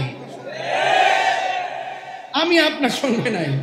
আপনারা রাজনীতি করেন যাই করেন, আপনারা জানেন যে আমি কোন রাজনীতি দলের সদস্য পদও জীবনে ছিলাম না, কোন রাজনৈতিক ব্যানারের সদস্য পদও আমি ছিলাম না। আমি পরিষ্কার কথা, যারা নবীরে ভালোবাসছে আমি তাদেরকে ভালোবাসি। এবার সে যেই রাজনৈতিক দলের হোক আমি তাদের ভালোবাসবো। আমার কোনো কারোর সঙ্গে কোনো কিছু নিয়ে দ্বন্দ্ব না, আমার দ্বন্দ্ব হলো আকীদা নিয়ে। আপনি রাজনীতি করেন, করতে থাকেন, আমার কোনো অসুবিধা নাই। আপনার আকীদা যদি ঠিক থাকে আমি আপনাকে সমর্থন দিব। কথা বলেন ঠিক কিনা? আকীদা ঠিক করুন, দেখবেন সব ঠিক হয়ে গেছে। আর নাইলে দিন শেষে অধপতনী হবে। কথা বলেন ঠিক কিনা? তাইলে আমার নবীজি নূর না মাটি? আর যারা নূর না মাটি, নবীজিকে যারা নূর মানবে না এদের ঈমানে খাতরা আছে। এই জন্য নবীকে আপনার মতো মনে করা যাবে, নবীকে আমার মতো মনে করা যাবে। আম্মাজান আমেনা বলতেছেন আমার রাসূল যখন দুনিয়াতে এসেছেন আমি তখন আসার কিছুক্ষণ আগে আমার একটু ভয় লাগছিল। কি লাগছিল? আমার সমাজে কিছু মহিলা আছে না, প্রেগন্যান্সি মহিলারা ঘরে যদি কেউ না থাকে আর যদি প্রসব ব্যথা শুরু হয় তার টেনশন লাগে কি লাগে না? তো মা আমেনা বলে আমি শুধু শুনতেছি নবী আসবে, শুনতে 9 মাস গেল কিন্তু নবীকে দেখতেছি না। কিন্তু যখন আমি অনুভব করলাম রাসূল দুনিয়াতে আসতেছে একবারে চূড়ান্ত সময়, তখন আমার মাঝে একটা ভয় কাজ করছে। যেই মাত্র ঘরের ভিতরে আমি একলা, ভয় কাজ করতেছে, তখন আমি দেখলাম আসমান থেকে একটা সবুজ রঙের পাখি আমার ঘরে ঢুকছে। গাছের ডালের পাখির ডানা কয়টা? কথা কয় না। গাছের ডালের পাখির ডানা কয়টা? মা আমেনা বলেন আমি যেই পাখিটা দেখছি ওই পাখির ডানা হলো একটা। বলবেন না? ওই পাখির ডানা হলো একটা। যখন আমার মধ্যে একটা ডিপ্রেশন কাজ করতেছে তখন ওই পাখিটার শরীরের পাখা দিয়া আমার গায়ের মধ্যে টাচ করছে। যেই মাত্র টাচ করছে আমার পেরেশানি সেকেন্ডের ভিতরে দূর হয়ে গেছে। শুধুমাত্র তাই নয়, তখন আমার কাছে আসমান থেকে এইরকম 2টা পেয়ালা খাজিনা আসছে, নিয়ামত। তখন আমি দুধটাকে বাছাই করে পান করেছি। জোরে কন্যা সুবহানাল্লাহ। কিছুক্ষণ পরে দেখলাম একটা সদ্যজাত একটা নূরের পুতুল আমার নাভি মূলের বাম সাইড দিয়া প্রকাশিত হইয়া আমার সামনে সেজদা দিয়া পড়ে গেছে। নবীর ফুফি আম্মা, হ্যাঁ নবীর ফুফি আম্মা বলতেছেন আমি দেখতেছি নবী সেজদা দিয়ে পড়েই আল্লাহ সাক্ষ্য দিতেছে আর নিজের সাক্ষী নিজে দিতেছে। এক বলতেছে আল্লাহ ছাড়া কোনো মাবুদ নাই, আমি নবী হইলাম আল্লাহর রাসূল। জোরে কন্যা সুবহানাল্লাহ। তোর মা আমেনা ভাবতেছে সারাদিন ধরে শুনতেছি নবী আসতেছে আর ওই নবীর মা হব আমি, যেই নবী হইলাম সকল নবীদের নবী। ওই নবী যে দুনিয়াতে আসছে একটু ধরতে গেছে, যেই মাত্র ধরতে গেছে ওই মুহূর্তে আসমানি 4টা মহিলা আসমানের দিকে উড়াইয়া নিয়ে গেছে। মা মানে কিছুক্ষণ পরে দেখলাম সুর দিলে আরো আধা ঘন্টা এটা ওয়াজ করতে পারতাম, দিলাম না, সময় কাজে লাগাই যায়। মা বলতেছেন আমি 4টা মহিলা দেখছিলাম, একটা হাজেরা, একটা আসিয়া, আর একটা মরিয়ম, আর একটা হাওয়া। এই পৃথিবীর মধ্যে সবচাইতে সুন্দরী মহিলা হইল হাওয়া। জোরে কন্যা সুবহানাল্লাহ। তো সুন্দরী মহিলা হলো হাওয়া। এই মা হাওয়া আসছেন, 4টা মহিলা আসমানের দিকে উড়াইয়া নিতেছে। আল্লাহ আল্লাহ, আমি দেখতেছি কিছুক্ষণ পরে রাসূল আবার আমার কাছে আসছে। দুলনার মধ্যে শুয়াইলাম, গায়ের মধ্যে জান্নাতের জামা, হ্যাঁ, এবং তার চোখের মধ্যে সুরমা লাগানো। সুবহানাল্লাহ কইবেন না? তো আমি হযরত আব্দুল্লাহ ইবনে আব্বাস রাদিয়াল্লাহু তাআলা বলেন 12 তারিখ রাসূল আসছেন, 13 তারিখের মাঝরাতে, 14 তারিখের মাঝরাতে সূর্য, আকাশের চাঁদ কিন্তু এইভাবে ফকফকা থাকে মধ্যরাত্রে। তখন আমি গেলাম রাসূলকে দেখার জন্য। ওই মুহূর্তে আমি দেখতেছি বিনা বাতাসে নবীর দুলনাটা লড়তেছে। তখন আমি যখন দেখলাম লড়তেছে, তখন আকাশের চাঁদটা দেখলাম লড়তেছে। সুবহানাল্লাহ বলবেন না? তো চাঁদও লড়ে, দুলনাও লড়ে বিনা বাতাসে। তখন রাসূলকে প্রশ্ন করা হয়েছিল, ইয়া রাসূলুল্লাহ, আমি দেখেছি আপনার দুলনাটা এভাবে নড়াচড়া করতো, আপনার দুলনা শুধু নড়াচড়া করতো। ইয়া রাসূলুল্লাহ, কেন নড়াচড়া করতো? বিনা বাতাসে দুলনা লড়তো কেন? রাসূল বলেন, চাচা, বিনা বাতাসে দুলনা লড়ে নাই, দুলনাটা সেই দিন লড়াইছিল হযরত জিবরাইল। তো 4টা লোক ছিল কেন? 4টা লোক ছিল যে আমার খেলার সাথী পৃথিবীর কেউ হোক, এটা আল্লাহ চায় নাই, এই জন্য 4কে আমার খেলার সাথী বানাই। আরেকটা হাদিস দেখেন, খুব করে আনছি। حدثنا أبو نعيم قال حدثنا زهير عن أبي إسحاق قال سأل رجل براء بن عازب أكان وجه رسول الله صلى الله عليه وسلم مثل السيف قال لا بل مثل القمر। হযরত বারা ইবনে আজিব রাদিয়াল্লাহু তাআলা কে এক ব্যক্তি প্রশ্ন করলেন, আকানা ওয়াজহু রাসূলুল্লাহ সাল্লাল্লাহু আলাইহি ওয়াসাল্লাম মিসলা সাইফ, রাসূলের চেহারা মুবারক কি তলোয়ারের মতন চিকচিক করত? হে বারা ইবনে আজিব, আপনি তো রাসূলের খুব কাছে ছিলেন, রাসূলের চেহারা মুবারক তো নূর, তার চেহারা থেকে পসিনা মুবারক বের হলে মুক্তার মতো চমকাইতো। আপনি আমাকে বলুন যে নতুন তলোয়ার যেইভাবে চমকায়, এইভাবে কি রাসূলের চেহারা মুবারক চমকাইতো? তখন বারা ইবনে আজিব রাদিয়াল্লাহু তাআলা বললেন, না না, রাসূলের চেহারা মুবারক এই তলোয়ারের মতন চিকচিক করতো না, তরবারির মতো চিকচিক করতো না। কি করতো? বাল মিসলাল কমার, আকাশের চাঁদের মতন চকচক করতো। আরে বড় করে বলেন না সুবহানাল্লাহ। শুধুমাত্র তাই নয়, আরেকটা হাদিস আপনাদেরকে বলবো। আন জাবির ইবনে সামরা রাদিয়াল্লাহু তাআলা قال رأيت النبي صلى الله عليه وسلم في ليلة بضحيان وعليه حلة حمراء। আমি রাসূল করিম সাল্লাল্লাহু আলাইহি সাল্লামকে রাতের বেলায় চাদর পরিহিত অবস্থায় দেখেছি এবং ফাজআলতু আনজুরু ইলাইহি ওয়া ইলাল কামার, একবার আমি নবীর দিকে তাকিয়েছি, আরেকবার আসমানের চাঁদের দিকে তাকিয়েছি। একবার আমি নবী যখন রাতের বেলা চাদর নিয়ে বসে আছেন, ওই মুহূর্তে আমি একবার নবীর দিকে তাকিয়েছি, ও আনজুরা ইলাইহি, একবার নবীর দিকে তাকিয়েছি, আরেকবার ওয়া ইলাল কামার, চাঁদের দিকে তাকিয়েছি। আলাহুয়া আহসানু ফি আইনি মিনাল কামার, আমার নবীকে চাঁদের চেয়ে আরো সুন্দর লেগেছে। আরো বড় করে বলো না সুবহানাল্লাহ। আবু জাহিল্লা বলছেন নবীর চেহারাটা হলো পাতিলার তলার মতন কালা। রাসূলকে ঠিক বলছো। সাহাবী বলছেন রাসূলের চেহারাটা তাদের চেয়ে সুন্দর। রাসূল বলছেন তুমিও ঠিক বলছো। আরেক সাহাবী ইয়া রাসূলুল্লাহ ওইটাকে ঠিক বললেন, এইটাকে ঠিক বললেন, কারণ কি? তো তার চোখে যেমন দেখছে এমন বলছে, ওই সাহাবীর চোখে যেমন দেখছে তেমন দেখছে। আমি যার চোখে যেমন তেমন, কিন্তু হিসাব হবে ঈমানদারের হিসাব। জোরে কোন সুবহানাল্লাহ। তাইলে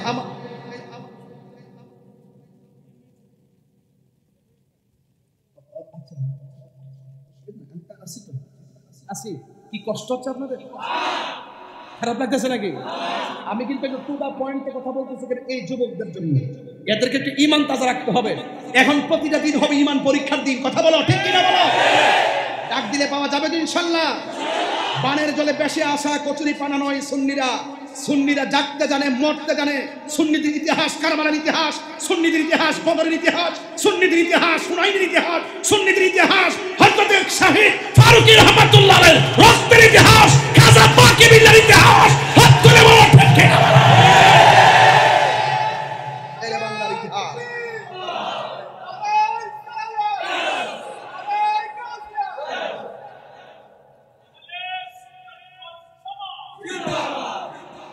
আকবার জোরে বলেন। আপনারা কি আমার প্রতি রাগ করছেন? তাহলে যখন কিছুই নাই তখন আমার নবী, যখন কিছুই নাই তখন আমার নবী। কারণ নবী ছাড়া কোনো উপায়, আগে নবীর জাত মানতে হবে, তারপরে সিফত মানতে হবে, তারপরে আমল করতে হবে। নবীর জাত এবং সিফত সম্পর্কে যারা অজ্ঞ, হাকিকতে ওরা বিজ্ঞ হতে পারবে। আর নবীর জাত এবং সিফত নিয়ে যারা সত্যিকার অর্থে গবেষণা করে তাদের হৃদয়টা থেকে আলোকিত, ইবাদতে মজা পায়, জিকিরে মজা পায়, চলায় মজা পায়। এই জন্য আমরা নবীর পক্ষে থাকতে চাই কি চাই না? আরো জোরে বলেন, চাই কি চাই না? এই জন্য আমার ভাইয়ের আমার, এই জন্য মা আমেনা বলছেন, কিছুক্ষণ পরে দেখলাম রাসূল পাক সাল্লাল্লাহু আলাইহি ওয়াসাল্লাম আমার ঘরে আসলেন, চোখের মধ্যে সুরমা লাগানো। আমার চোখে সুরমা আছে না নাই? এটা সুন্নতে রাসূল, সুরমা লাগাবেন। এরপরে আমার রাসূল সাল্লাল্লাহু আলাইহি ওয়াসাল্লাম এমন নবী ছিলেন, তিনি যখন রাস্তা দিয়ে যায় তখন নবী পাককে আকাশের মেঘমালা ছায়া দেয়। তখন নবীর বয়স কত? 10, 9, 11 এরকম। রাস্তা দিয়ে গেলে পাথরে সালাম দেয়। পাথরে কি সাধারণ মানুষকে সালাম দেয়? পাথর নবীকে চিনত, আমরা নবীরে চিনি। কথা কোন ঠিক কিনা? গভীর মনোযোগ।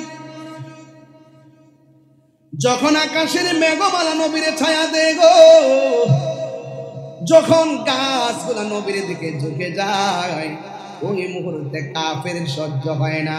আর আবু বকর আমার নবীরে ছাড়া ভালো লাগে না। জোরে জোরে বলেন সুবহানাল্লাহ।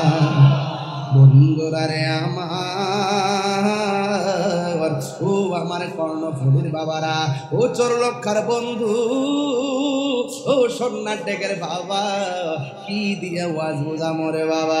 সন্ন্যাটেকের কেউ আসেনি রে বাবা? আরে ওই যে সন্ন্যাটেক না? হ্যাঁ হ্যাঁ, মাশাআল্লাহ মাশাআল্লাহ।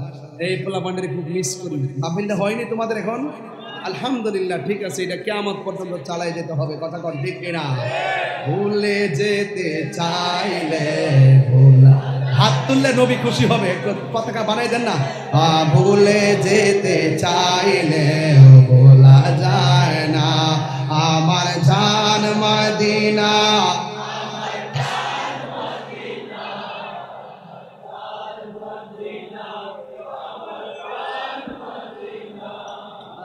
ভুলে যেতে চাইলে ভোলা যায় না, বলো না, ভুলে যেতে ভোলা যায় না। বদর আছে, খন্দক আছে, উহুদের পাহাড়, গভীর লাগে এই এলাকার ব্যথার পাহাড়, ঠিক না? মদিনাতে যাব আমি হলাম দেওয়ানা, হায় হায় মদিনাতে যাব আমি দেওয়ানা। মদিনা জান মদিনা, মদিনা প্রাণ মদিনা। ভুলে যেতে চাইলে ভোলা যায় না, বলো না, ভুলে যেতে চাইলে ভোলা যায় না আমার জান মদিনা, আমার জান মদিনা। ভুলে যেতে চাইলে ভোলা যায় না। জোরে জোরে গিয়ে আল্লাহু আকবার বলা যাবে না? আমার যুবক, আমি বলতে চেয়েছিলাম আমার নবীর আগমনে যারা খুশি হবে এদের ব্যাপারে আমার নবী আপনার নবী বলে দিয়েছেন, যারা আমি নবীকে ভালোবাসবে এরা আমি নবী যে জান্নাতে থাকবো, আমার সঙ্গে জান্নাতে থাকবে। এক যুবকের দল, কাফেররা আমার নবীকে সহ্য করতে পারে নাই, ইহুদিরা আমার নবীকে সহ্য করতে পারে নাই। এরপর আমার নবী ইহুদিদের সঙ্গে খারাপ ব্যবহার করে না। হযরত খাদিজাতুল কুবরা রাদিয়াল্লাহু তাআলা আনহা বলছিলেন, আপনার একটা গুণ হলো আপনি মানুষকে ভালোবাসেন, এই জন্য অন্য ধর্মের মানুষ হলেও আমার নবী এমন ভাবে তাদের সঙ্গে ব্যবহার করতেন, আমার নবীর ব্যবহার শুননা তারা কালিমা পয়রা মুসলমান হয়ে গেছে। এই জন্য আমার নবী আপনার নবী রাহমাতুল লিল আলামিন বলেছেন, মান সালিমাল মুসলিমুনা মিন লিসানিহি ওয়া ইয়াদিহি, যেই মানুষের দ্বারা হাতের দ্বারা কেউ কষ্ট পায় না, যার জবানের কথার দ্বারা কেউ কষ্ট পায় না, এই মানুষটা হলো মুসলমান। এই জন্য আজকে আমরা নামে মুসলমান, কাজে বেঈমানি আছে না নাই? নামে মুসলমান হলে চলবে না, মুসলমানের ঘরে জন্মগ্রহণ করলে মুসলমান হওয়া যায় না। মুসলমান বড় দামি জিনিস। ওই মুসলমান যদি মুসলমান হইতে হয়, অন্তরের ভিতরে আমার নবীর মহব্বতের দরকার আছে না নাই? ঠিক কেমন ভাবে আমার নবী রাহমাতুল লিল আলামিন দিন যত যাইতেছে আমার নবীর মর্যাদা বাড়তেছে, বাড়তে বাড়তে এমন ভাবে হয়ে গেছে যেই কোনো মানুষ কালিমা পড়ে মুসলমান হয়ে যায়। আমার নবী আপনার নবী রাস্তা দিয়া যায়, আকাশের মেঘমালা গুলো নবীর ছায়া দেয়, আর গাছগুলা ঝুঁকে গিয়ে আমার নবীকে সালাম দেয়। এ যুবকের দল, আল্লাহর হাবিব সাল্লাল্লাহু আলাইহি সাল্লাম বলেছেন, আল্লাহ ছাড়া পৃথিবীর মধ্যে কাউকে যদি সাজদা করার অনুমতি দেওয়া হতো, তাইলে স্ত্রীকে অনুমতি দিত স্বামীকে সাজদা করার জন্য। এই গাছগুলো আমার নবীর দিকে ঝুঁকে গিয়ে আমার নবীকে সালাম দিত। গাছ আমার নবীকে চিনেছে, মাছ আমার নবীকে চিনেছে, পাথর আমার নবীকে চিনেছে। আজকে মানুষের মতন মানুষ হইতে পারি নাই, আমরা মানুষ হইয়াও আমার নবীর সঙ্গে বেয়াদবি করি, এমন মানুষ সমাজে আছে না না? আমার নবী আপনার নবী রাহমাতুল লিল আলামিন যখন রাস্তা দিয়া যায়, যাইতে যাইতে একটা গাছের তলে নবী ঘুমায়া গেছে। যে এই মাত্র ঘুমায়া গেছে, আমার নবীকে মারার জন্য অনেকগুলা ইহুদি আমার নবীর পিছনে লেগে গেছে। এক ইহুদি হাতের মধ্যে তলোয়ার লইয়া আমার নবীরে মারতে গেছে। আপনারা জবান খুললা বলেন, আমার নবীজিকে রক্ষা করার মালিক কে? দেখবেন আমার নবী 27টা যুদ্ধে অংশগ্রহণ করছে, কোন যুদ্ধের মধ্যে নবীকে মারতে পারে নাই। আমার নবী আপনার নবী বলছেন, আমার আল্লাহ আমারে 6টা মর্যাদা দিয়েছে, এই 6টা মর্যাদা পৃথিবীর কোনো মানুষকে, এমনকি কোনো নবীকেও দেয় নাই। 1 নম্বর মর্যাদা হলো আমার আল্লাহ আমাকে শেষ নবী বানাইছে। 1,24,000 পয়গাম্বর, কেউ নিজেকে শেষ নবী মনে করতে পারবে না। একমাত্র আনা খাতামুন নবিয়্যিন লা নাবিয়্যা বাদি, আমি নবী হইলাম শেষ নবী, আমার পরে আর কোন নবী আসবে না। 2 নম্বর হলো আমার নবী আপনার নবী বলেন, আমার আল্লাহ রাব্বুল আলামিন সব নবীদেরকে এক একটা এরিয়া বানাই দিয়েছেন নামাজের জন্য, কিন্তু আমার জন্য এরিয়া বানাই নাই। আল্লাহ রাব্বুল আলামিন, আমি নবী রাহমাতুল লিল আলামিন, আমার আল্লাহ আমার জন্য আর আমার উম্মতের জন্য সারা পৃথিবীর জমিনটারে মসজিদ বানায়া দিয়েছে। আরো বড় করে বলেন না সুবহানাল্লাহ। বন্ধুরারে আমার নবী আপনার নবী বলেন, আর একটা মর্যাদা আমার দান করছে। এই মর্যাদাটা হলো আল্লাহ রাব্বুল আলামিন আমার পিঠের মধ্যে, এই চোয়ালের মধ্যে এমন কিছু দিয়েছেন, কেউ যদি আমাকে মারতে আসতেন তারা ভয় পেয়ে যেত। ঠিক এমন ভাবে নবীরে কোনোদিন যুদ্ধের মাঠেও মারতে পারে নাই, ঘরের মধ্যে মারতে পারে নাই। নবীর আল্লাহ 6টা মর্যাদা দান করে দিয়েছেন। ইন টাইমে একদিন আমার নবী গাছের নিচে শুয়ে রইছেন, যেই মাত্র গাছের নিচে আরাম করতেছেন, একটা ইহুদি যখন দেখলেন আমার নবীর মেঘমালা ছায়া দেয়, গাছপালা ছায়া দেয়, গাছপালা ঝুঁকে যায়, তখন সেই লোকটা নবীর মারার জন্য হাতের মধ্যে তলোয়ার নিয়ে আসছেন নবীর সামনে। যেই মাত্র নবীর সামনে এসেছে, ওই মুহূর্তে নবীকে আঘাত করতে গেছে, সাথে সাথে রে বাবা ওই লোকটার 2টা চোখ অন্ধ হয়ে গেছে। এ যুবকের দল, শুধুমাত্র অন্ধ হয় নাই, ওই লোকের চোখের মধ্যে ব্যথা সৃষ্টি হয়ে গেছে। একটা কথা মনে রাখবেন, আল্লাহর সঙ্গে নাফরমানি করলে আল্লাহ ইচ্ছা করলে ক্ষমা করে দেয়, কিন্তু নবীর সঙ্গে বেয়াদবি করলে, নবী ক্ষমা না করলে আমার আল্লাহ ক্ষমা করে না। কিনা বলেন না কেন? এই জন্য আমার যুবক, কি দিয়ে নবী চিনাবো? এরপরে আমার নবীকে মারতে আইছেন, চোখ যখন অন্ধ হয়ে গেছে। ওই লোকটার একটা মেয়ে ছিল, এই মেয়েটা আমার নবীর যেই দিন প্রথম দেখছে, ওই দিনই কালিমা পড়া মুসলমান হয়ে গেছে। ওই মেয়েটা ডাক দিয়া কই, বাবা হঠাৎ করে আপনি এত ভালো চোখ নিয়ে গেলেন, আপনার চোখের মধ্যে অন্ধত্ব তৈরি হলো কেমনে? ওই মুহূর্তে ডাক দিয়া বলে, মা ওই দিক দিয়ে মুহাম্মদ সাল্লাল্লাহু আলাইহি সাল্লামকে আমি মারতে গেছিলাম, যেই মাত্র মারতে গিয়েছি ওই মুহূর্তে আমি আঘাত করতে যাওয়ার সময় আমার 2 দুইটা চোখ অন্ধ হয়ে গেছে। মা গো মা, অন্ধ হয়েছে বড় কথা নয়, আমার চোখের জ্বালা আমার ভালো লাগে না। ওই মুহূর্তে মেয়েটা ছোট হইলে তো বাবা, মেয়েটার মুখ খুললা বলে না, ও আব্বা আমি তো নবীর কাছে কালিমা পড়ে মুসলমান হয়ে গেছি। এই কথা না বইলা বাপের চিকিৎসার জন্য অনেক কবিরাজের কাছে গেছে। যতই ঔষধ দেই ব্যথা শুধু বাড়ে, যত ঔষধ দেই ব্যথা শুধু বাড়ে। এক অন্ধ থাকলে ভালো, অন্ধ চোখের যন্ত্রণা ভালো না। এবার যখন ব্যথা বাড়তে আসে, এবার মেয়ের বাবাটা এমন ভাবে চিৎকার করে, পাশের বাড়ির মানুষকে ঘুমাতে পারে না, ডানের মানুষ ঘুমাইতে পারে না, দিনে ঘুমাইতে পারে না, রাতে মানুষ ঘুমাইতে পারে না। অনেক দিন পর সমাজের মানুষ মেয়েটারে ডাক দিয়া বলে, এই মেয়ে তোর বাপরে নিয়ে এমন জায়গায় চলে যা, যেই জায়গার মধ্যে কোনো মানুষ নাই। এই চিল্লা চিল্লি আর ভালো লাগে না। আপনারা আমার ভাষা বোঝেন তো? ভাষা বোঝা যাচ্ছে তো? এই তোমার বাবার এই কান্নাকাটি আর ভালো লাগে না। এমন কর্কশ কান্না, এই কান্নার ভিতরে এমন কর্কশ একটা রং দিছে, এই জন্য মানুষের ভালো লাগে না। ও বন্ধুরে, ও সন্ন্যাটেকের বাবা, ও চল্লক্ষার বাবা, ও আমার কর্ণফুলির বাবা, কি দিয়ে ওয়াজ বুঝাইতাম, কি দিয়ে আমি নবী চিনাইতাম। ওই মুহূর্তে মেয়েটার ডাক দিয়ে কয়, তোমার বাবার এখান থেকে নিয়ে যাও। শত হইলে তো মেয়ে, মেয়েরা কিন্তু বাবার ভক্ত থাকে বেশি। মেয়েটা ডাক নিয়ে কয়, এলাকাবাসী দীর্ঘদিন আপনারা আমার বাবা কষ্ট দিয়েছে, মেহেরবানি করে আমার 2টা দিন সময় দেন, এরপর আমি আমার বাবারে নিয়ে যাবো। না হইলে আবার গ্রামের মানুষ বলতেছে, তোর বাপের যে অবস্থা এমনি ভালো হবে না, বস্তা বাইন্দা বাইরে ফালাই দিয়া। শত হইলে তো সন্তান, সন্তান তো আদর্শবান সন্তান কোনোদিন বাপ মারে কষ্ট দেয় না। রাসূল বলছেন, বাপ মা যদি মুশরিক হয় তার সঙ্গে খারাপ ব্যবহার করা যাবে না, বাপ মা যদি বেঈমান হয় তার সঙ্গে খারাপ ব্যবহার করা যাবে না, বাপ মা যদি কাফের হয় তার সঙ্গে খারাপ ব্যবহার করা যাবে না।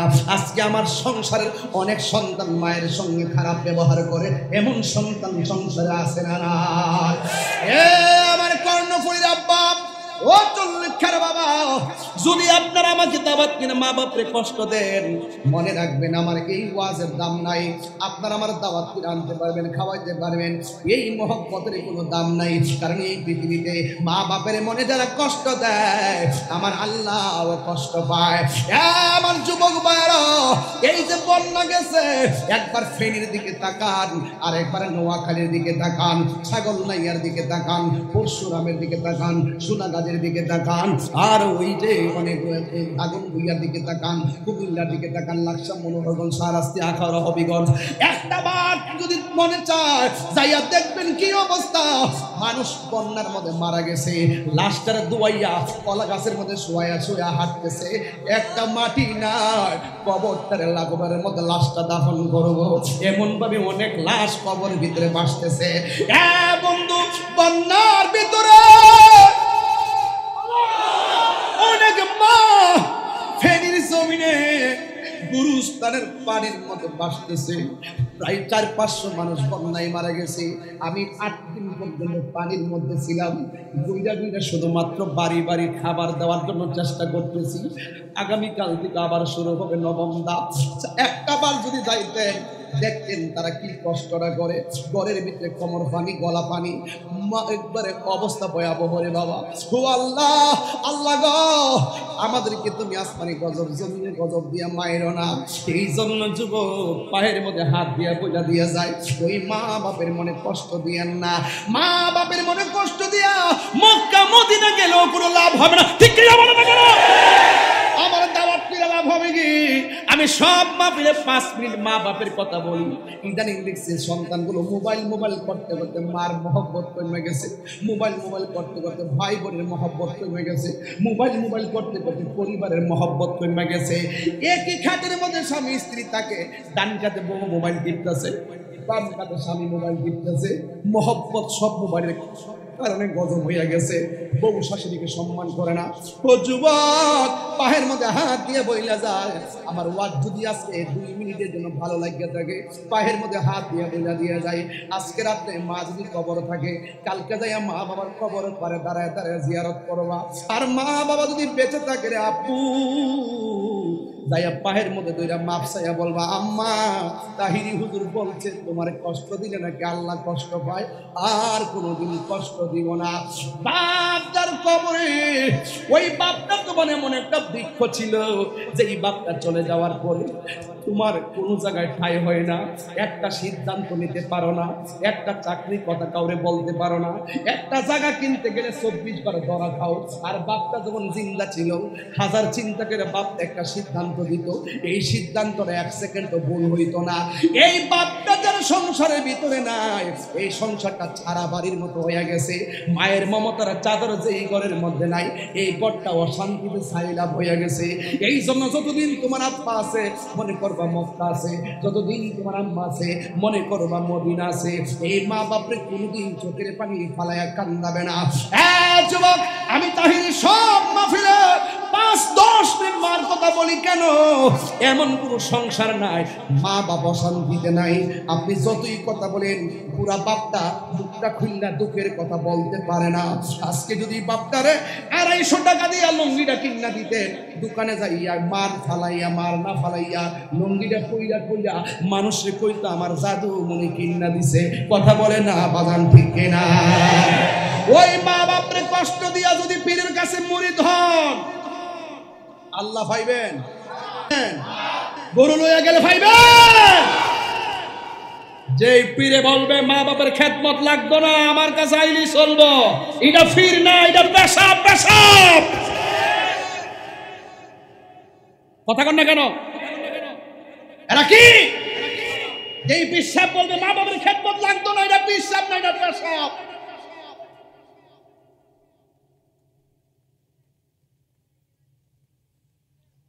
আজকে ওই সমস্ত এই ভণ্ডদের কারণে আমরা কথা শুনি। কথা বলেন না কেন?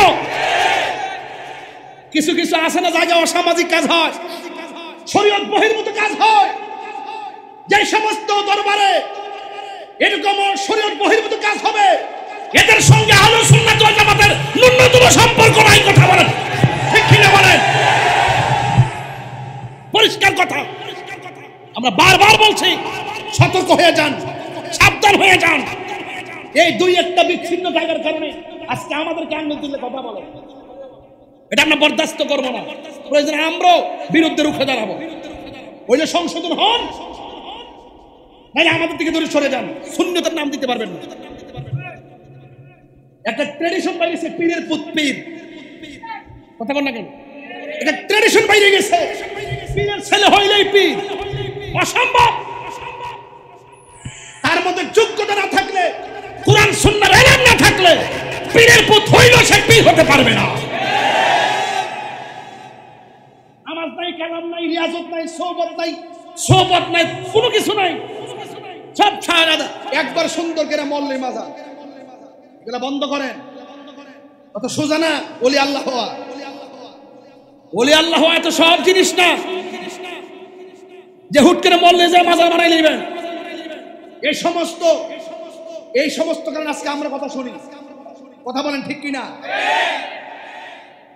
কিছু লোক আছে রাস্তাঘাটে ফয়রি টুরি করে, মল্লে হের দিয়ে হের একটা মাজার বানাইলে, এটার দ্বারা সত্যিকার আল্লাহর ওলিদের বদনাম হচ্ছে। কথা বলেন না কেন? সত্যিকার আল্লাহর ওলিদের বদনাম হচ্ছে। ওই দিন দেখেন এক বেয়াদব লেখছে যে সুদরাজ কল্লা শহীদ রহমতুল্লাহ আলাইহির মাজারকে ভেঙে দেওয়ার জন্য সে আঙ্গুল তুলছে। কেন? ওই সমস্ত বিচ্ছিন্ন কিছু লোক আছে যেখানে শরীয়ত বহির্ভূত কাজ হয়, তাদের পাল্লা আর কাল্লা বাবার পাল্লা, শাহ আনস শাহর পাল্লা, বাইজি বুস্তামির পাল্লা, এরপরে আপনার মাইজ ভান্ডার দরবারের পাল্লা, বাবা শাহজালালের পাল্লা এক পাল্লা না। কথা কোন ঠিক না ঠিক? লাগাতার কেউ কথা বলবেন না। প্রয়োজনে যেখানে শরীয়ত বহির্ভূত কাজ হয় আমাদের সহযোগিতা নেন, সবাই মিলে তা প্রতিরোধ করবো। কথা বলেন, ঠিক কিনা? ওলি হইতে গেলে মহব্বত লাগে, ওলি হইতে গেলে খেদমত লাগে। বাবা আমার কথা রাগ করেন না। আবার কয় না যে তাহির হুজুর ওলি আল্লাহর বিরুদ্ধে কথা হয়ে গেছে। তাহির হুজুর যে জ্বালা ভোগ করে, এই জ্বালা আপনার থাকলে নিশ্চিত করে মরতেন। কোন জায়গা কেউ না হয় টিপটা মানে তাহিরের বড়। হ্যাঁ, আজকে থেকে ওয়াদা করেন, আমরা কি মা বাপরে কষ্ট দিব? একদম দিল থেকে আবার মা বাপকে কষ্ট দিব, বড়জনকে কষ্ট দিব, ছোটদেরকে কষ্ট দিব, প্রতিবেশীকে কষ্ট দিব। এই যে মাহফিলটা সাজাইছি, আপনি কি মনে করেন না যে এই মাহফিলটার উছিলায় আজকে কবর বসে আনন্দিত আছে? এটাকে বিশ্বাস হয় না আপনাদের? প্রত্যেকটা কবরের মানুষ আজকে আনন্দিত যে আমার সন্তান আমার জন্য দোয়া করবে, আমার স্বামী আমার জন্য দোয়া করবে, আমার স্ত্রী আমার জন্য দোয়া করবে, আমার প্রতিবেশী আমার জন্য দোয়া করবে। এদের কবর কি টাকা পাঠানোর সুযোগ আছে, সম্পদ পাঠানোর সুযোগ আছে? একমাত্র দোয়াটা তাদের কবরে যায়। সুবহানাল্লাহ বলবেন না ভাইরা আমার? এই জন্য আমি প্রায় মাহফিলে বলি, হ্যাঁ, মা কেন এত দামি জানে না সকলে, বলো দামি জানে না সকলে, জানতো যদি পড়তো দেখে কোরআন হাদিস কোলে, একটি হজের সওয়াব মিলে, একটি মাকে একবার দেখিলে, দেখিলে মা কেন এত দামি জানে না সকলে, বলো মা কেন জানে না সকলে। 2 বছর পান করালো মায়ের বুকের দুধ, খুলে পিঠে নিয়ে আমায় দিতেন কত সুখ। 2 বছর পান করালো মায়ের বুকের দুধ, খুলে পিঠে নিয়ে আমায় দিতেন কত সুখ। সেই মায়ের কষ্ট দিলে, সেই মায়ের ইলে খুদার সটলে, মা কেন, মাশাআল্লাহ, এই মায়ের পাগলরা বলো, বলে বলো মা কেন জানে না সকলে, জানতো যদি পড়তো দেখে কোরআন হাদিস খোলে, একটি হজের সওয়াব মিলে, মাকে একবার দেখিলে, মা কেন জানে না সকলে, বলো মা কেন এত দামি জানে না সকলে। মায়ের প্রসবের কালে কত কষ্ট পায়, বেহুশ হইয়া পড়ে মায়ের আপন বিছানায়। মায়ের প্রসবের কালে কত কষ্ট পায়, বেহুশ হইয়া পড়ে মায়ের আপন বিছানায়। সন্তানের নিয়া কুলে, সন্তানের কুলে প্রসব ব্যথা ভুলে, মা কেন জানে না সকলে, বলো মা কেন এত দামি জানে না সকলে। জুরি জুরি কি আল্লাহু আকবার বলা যাবে না? এই মেয়েটা ডাক দিয়া কয়, ও এলাকার প্রতিবেশী, আমরা তোমার বোঝা হতে পারি, আমার বাবা তোমাদের বোঝা হতে পারে, কিন্তু আমার তো বাবা, আমি তো আমার বাবারে চাইলেই জংলায় একা ফালাইতে পারি না। আমার শুধুমাত্র 1 দিন 2 দিন সময় দাও, আমার বাবারে নিয়ে এমন জায়গায় চলে যাব যেই জায়গার মধ্যে গেলে কোনো মানুষ কান্নার আওয়াজ শুনবে না। বন্ধুরা রে, ও কর্ণফুলীর বাবা, চট্টগ্রামের বাবারা ইন টাইমে ওই মুহূর্তে ডাক দিয়া বলে আমার সময় দাও। এই কথা বইলা 1-2 দিনের সময় নেই কা। রাতের বেলা মেয়েটা উযু করলেন, উযু কইরা তাহাজ্জুদের নামাজ পড়িলা, ফজর পড়ে একটু চোখটা লাগছে, যে মাত্র চোখটা লাগছে ওই মুহূর্তে মেয়েটা স্বপ্নে দেখতেছে কে যেন তার আয়েশা বলতেছে, মা তোর বাবার চোখের ভিতরে দুনিয়ার ওষুধ লাগালে কোনো কাজ হবে না, তোর বাবার চোখ যদি ভালো করতে চাস, যে রাহমাতুল লিল আলামিনকে মারতে গিয়া তোর বাবার চোখ কানা হইছে, অন্ধ হয়েছে, ওই রাহমাতুল লিল আলামিনের কদম মুবারকের ধুলা মুবারক লাগাইয়া দে, দেখবে তোর বাবার চোখ দুইটা ভালো হয়ে গেছে। আর বড় করে কোন আল্লাহু আকবার। ওই মুহূর্তে মেয়েটা ঘুম ভাঙা চলে গেছে আর মনে মনে ভাবতেছে আমার বাবা গেছে নবীরে মারার জন্য, এখন যদি নবীর কাছে আমার বাবার ওষুধ চাই, কদম মুবারকের ধুলি মুবারক, আমার নবী তো কোনোদিন আমাকে দিবে না।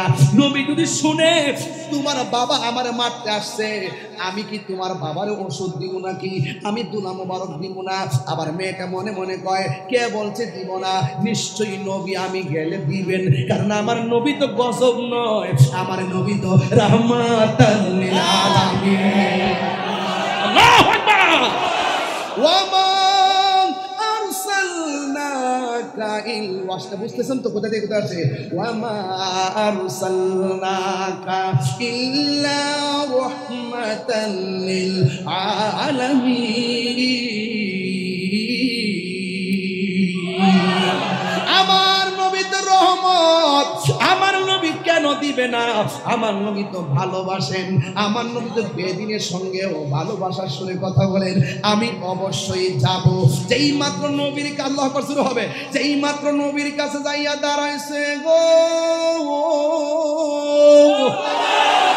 যাইয়া সালাতু সালামটা দিয়া কয়, নবী গো আমি আপনার পাগল নেই, আপনার কাছে বায়াত হয়েছি, ইয়া রাসূলুল্লাহ আপনার কাছে আমি কালিমা পড়ে মুসলমান হয়েছি ইয়া রাসূলুল্লাহ, কিন্তু আমার বাবা ছিল ইহুদি, কিন্তু আমার বাবা আপনার মাথার উপর দিয়া কেন চাঁদ যেন আকাশের মেঘমালা ছায়া দেয়, আমার বাবা সহ্য করতে পারে নাই। আপনি কদম মুবারক পাথরে রাখলে এই পাথরটা কেন তুলার মতো নরম হয়ে যায়, আমার বাবা সহ্য করতে পারে নাই। আপনি রাস্তা দিয়া গেলে মেঘমালাগুলো আপনারা ছায়া দেয়, এই জন্য আমার বাবা সহ্য করতে পারে নাই। এই জন্য আপনি ঘুমন্ত অবস্থায়, আমার বাবা তো জানে না, আপনি ঘুমাইলেও দেখেন, সজাগ থাকলেও দেখেন। আরে বাবা আমি তুমি ঘুমাইলে ওযু ভাঙ্গা যায়, নবী ঘুমাইলে ওযু ভাঙ্গে না। আমার নবী বলেন, তোমরা কি মনে করো তোমরা যে নামাজে দাঁড়াও আমি শুধু কিবলার দিকে তাকায় দেখি? না না না না, আমি সামনে যেমন দেখি পিছনেও তেমন দেখি। ইন্নাল্লাহ সাওয়াদি আল্লাহর দাফারাই তোমার মাশারিকাহা ওয়া মাগারিবাহা, আল্লাহ সব আমার কাছে এমন ছোট করে দিয়েছে আমি সব দেখি। ফাওয়াল্লাহি মা ইয়াফালাইয়া খুশুকুম ওয়া রুকুকুম, আমি তোমাদের ভিতরে কি আছে বাইরে কি আছে এটাও আমি জানি, কিন্তু আমার বাপ তো বুঝে নাই। আপনারা যেই মাত্র তলোয়ার নিয়ে মারতে আসছে গো নবী,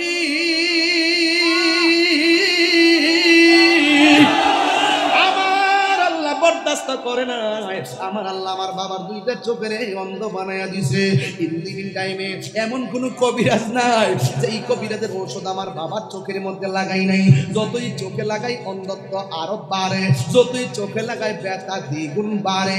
আমি স্বপ্নে দেখেছি কে যেন আমার বলতেছে, আপনার কদম মুবারকের দুলা মুবারক আমার বাবার চোখের মধ্যে লাগাইলে আমার বাবার চোখ ভালো হয়ে যাবে।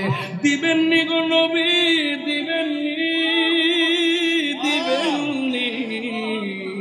আমার নবী তো রাহমাতুল লিল আলামিন।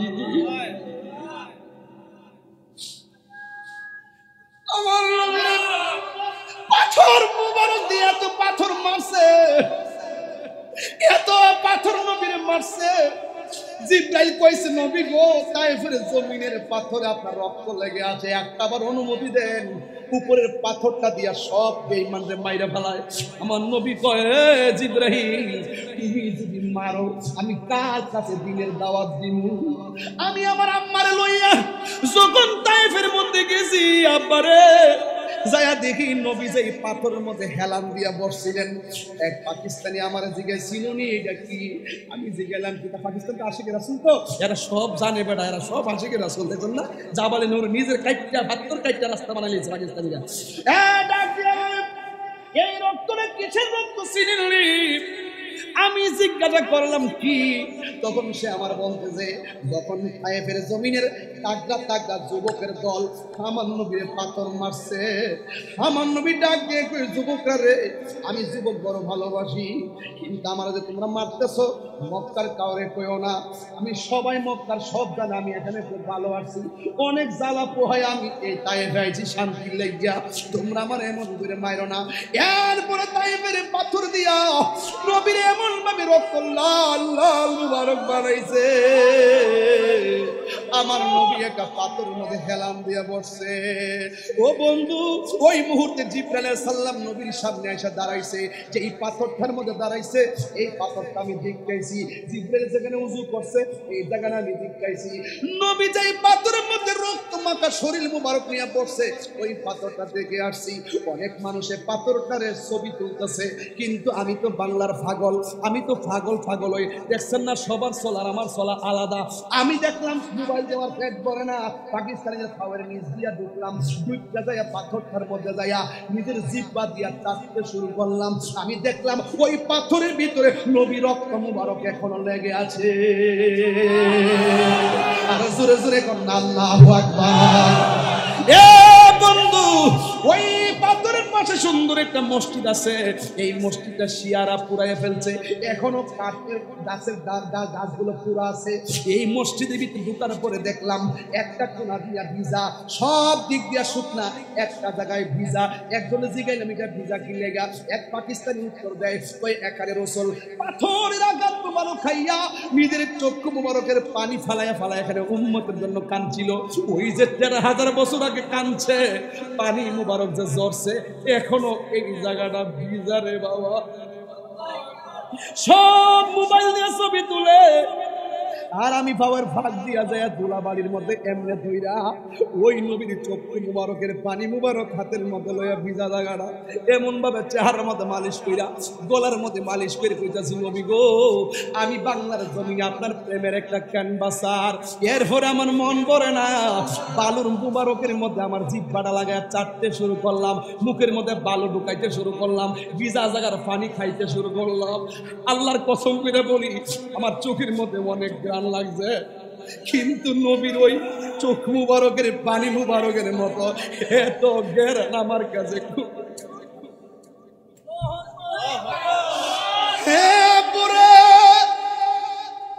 কি দিয়ে ওয়াজ বুঝাইতাম নবী কি জিনিস?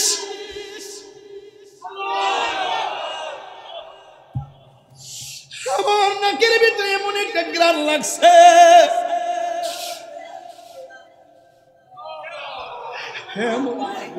আমার কাছে আর কিছু লাগে নাই।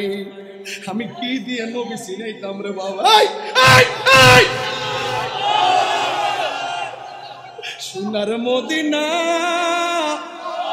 বহু দূরে, কিন্তু মদিনাওয়ালা, কিন্তু মদিনাওয়ালা যে গিয়েছে একবার সোনার মদিনা, তাহার মনে আর কোনো দুঃখ রইল না। যে গিয়েছে একবার সোনার মদিনা, তাহার মনে আর কোনো দুঃখ রইল না, তাহার মনে আর কোনো দুঃখ রইল না।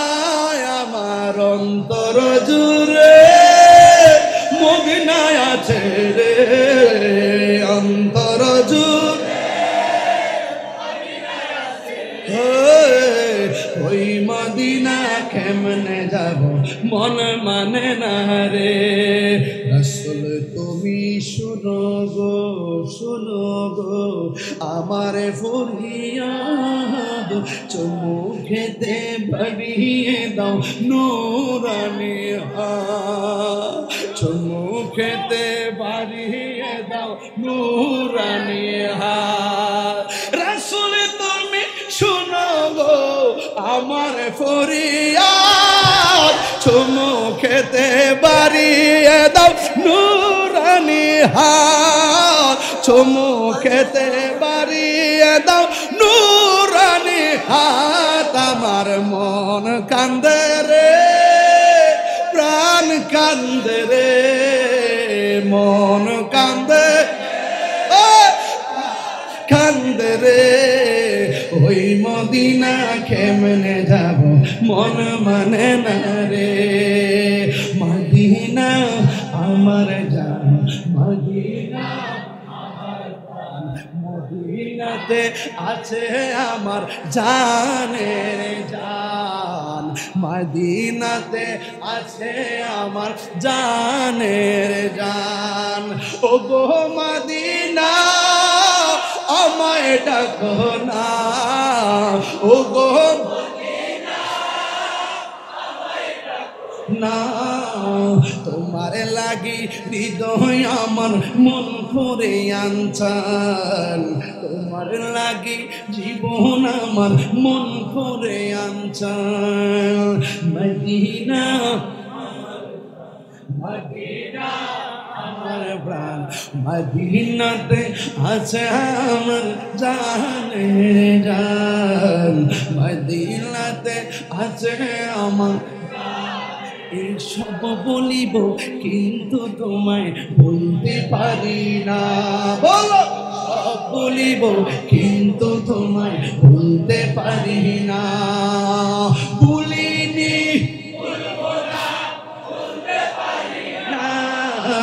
বলিনি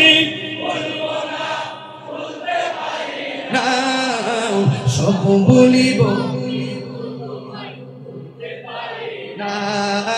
সব বলিব কিন্তু তোমায় বলতে পারি না।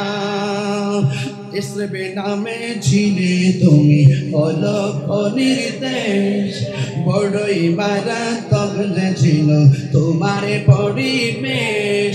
ইসবে নামে ছিলে তুমি অলক নির্দেশ, বড়ই মারাত্মক যে ছিল তোমার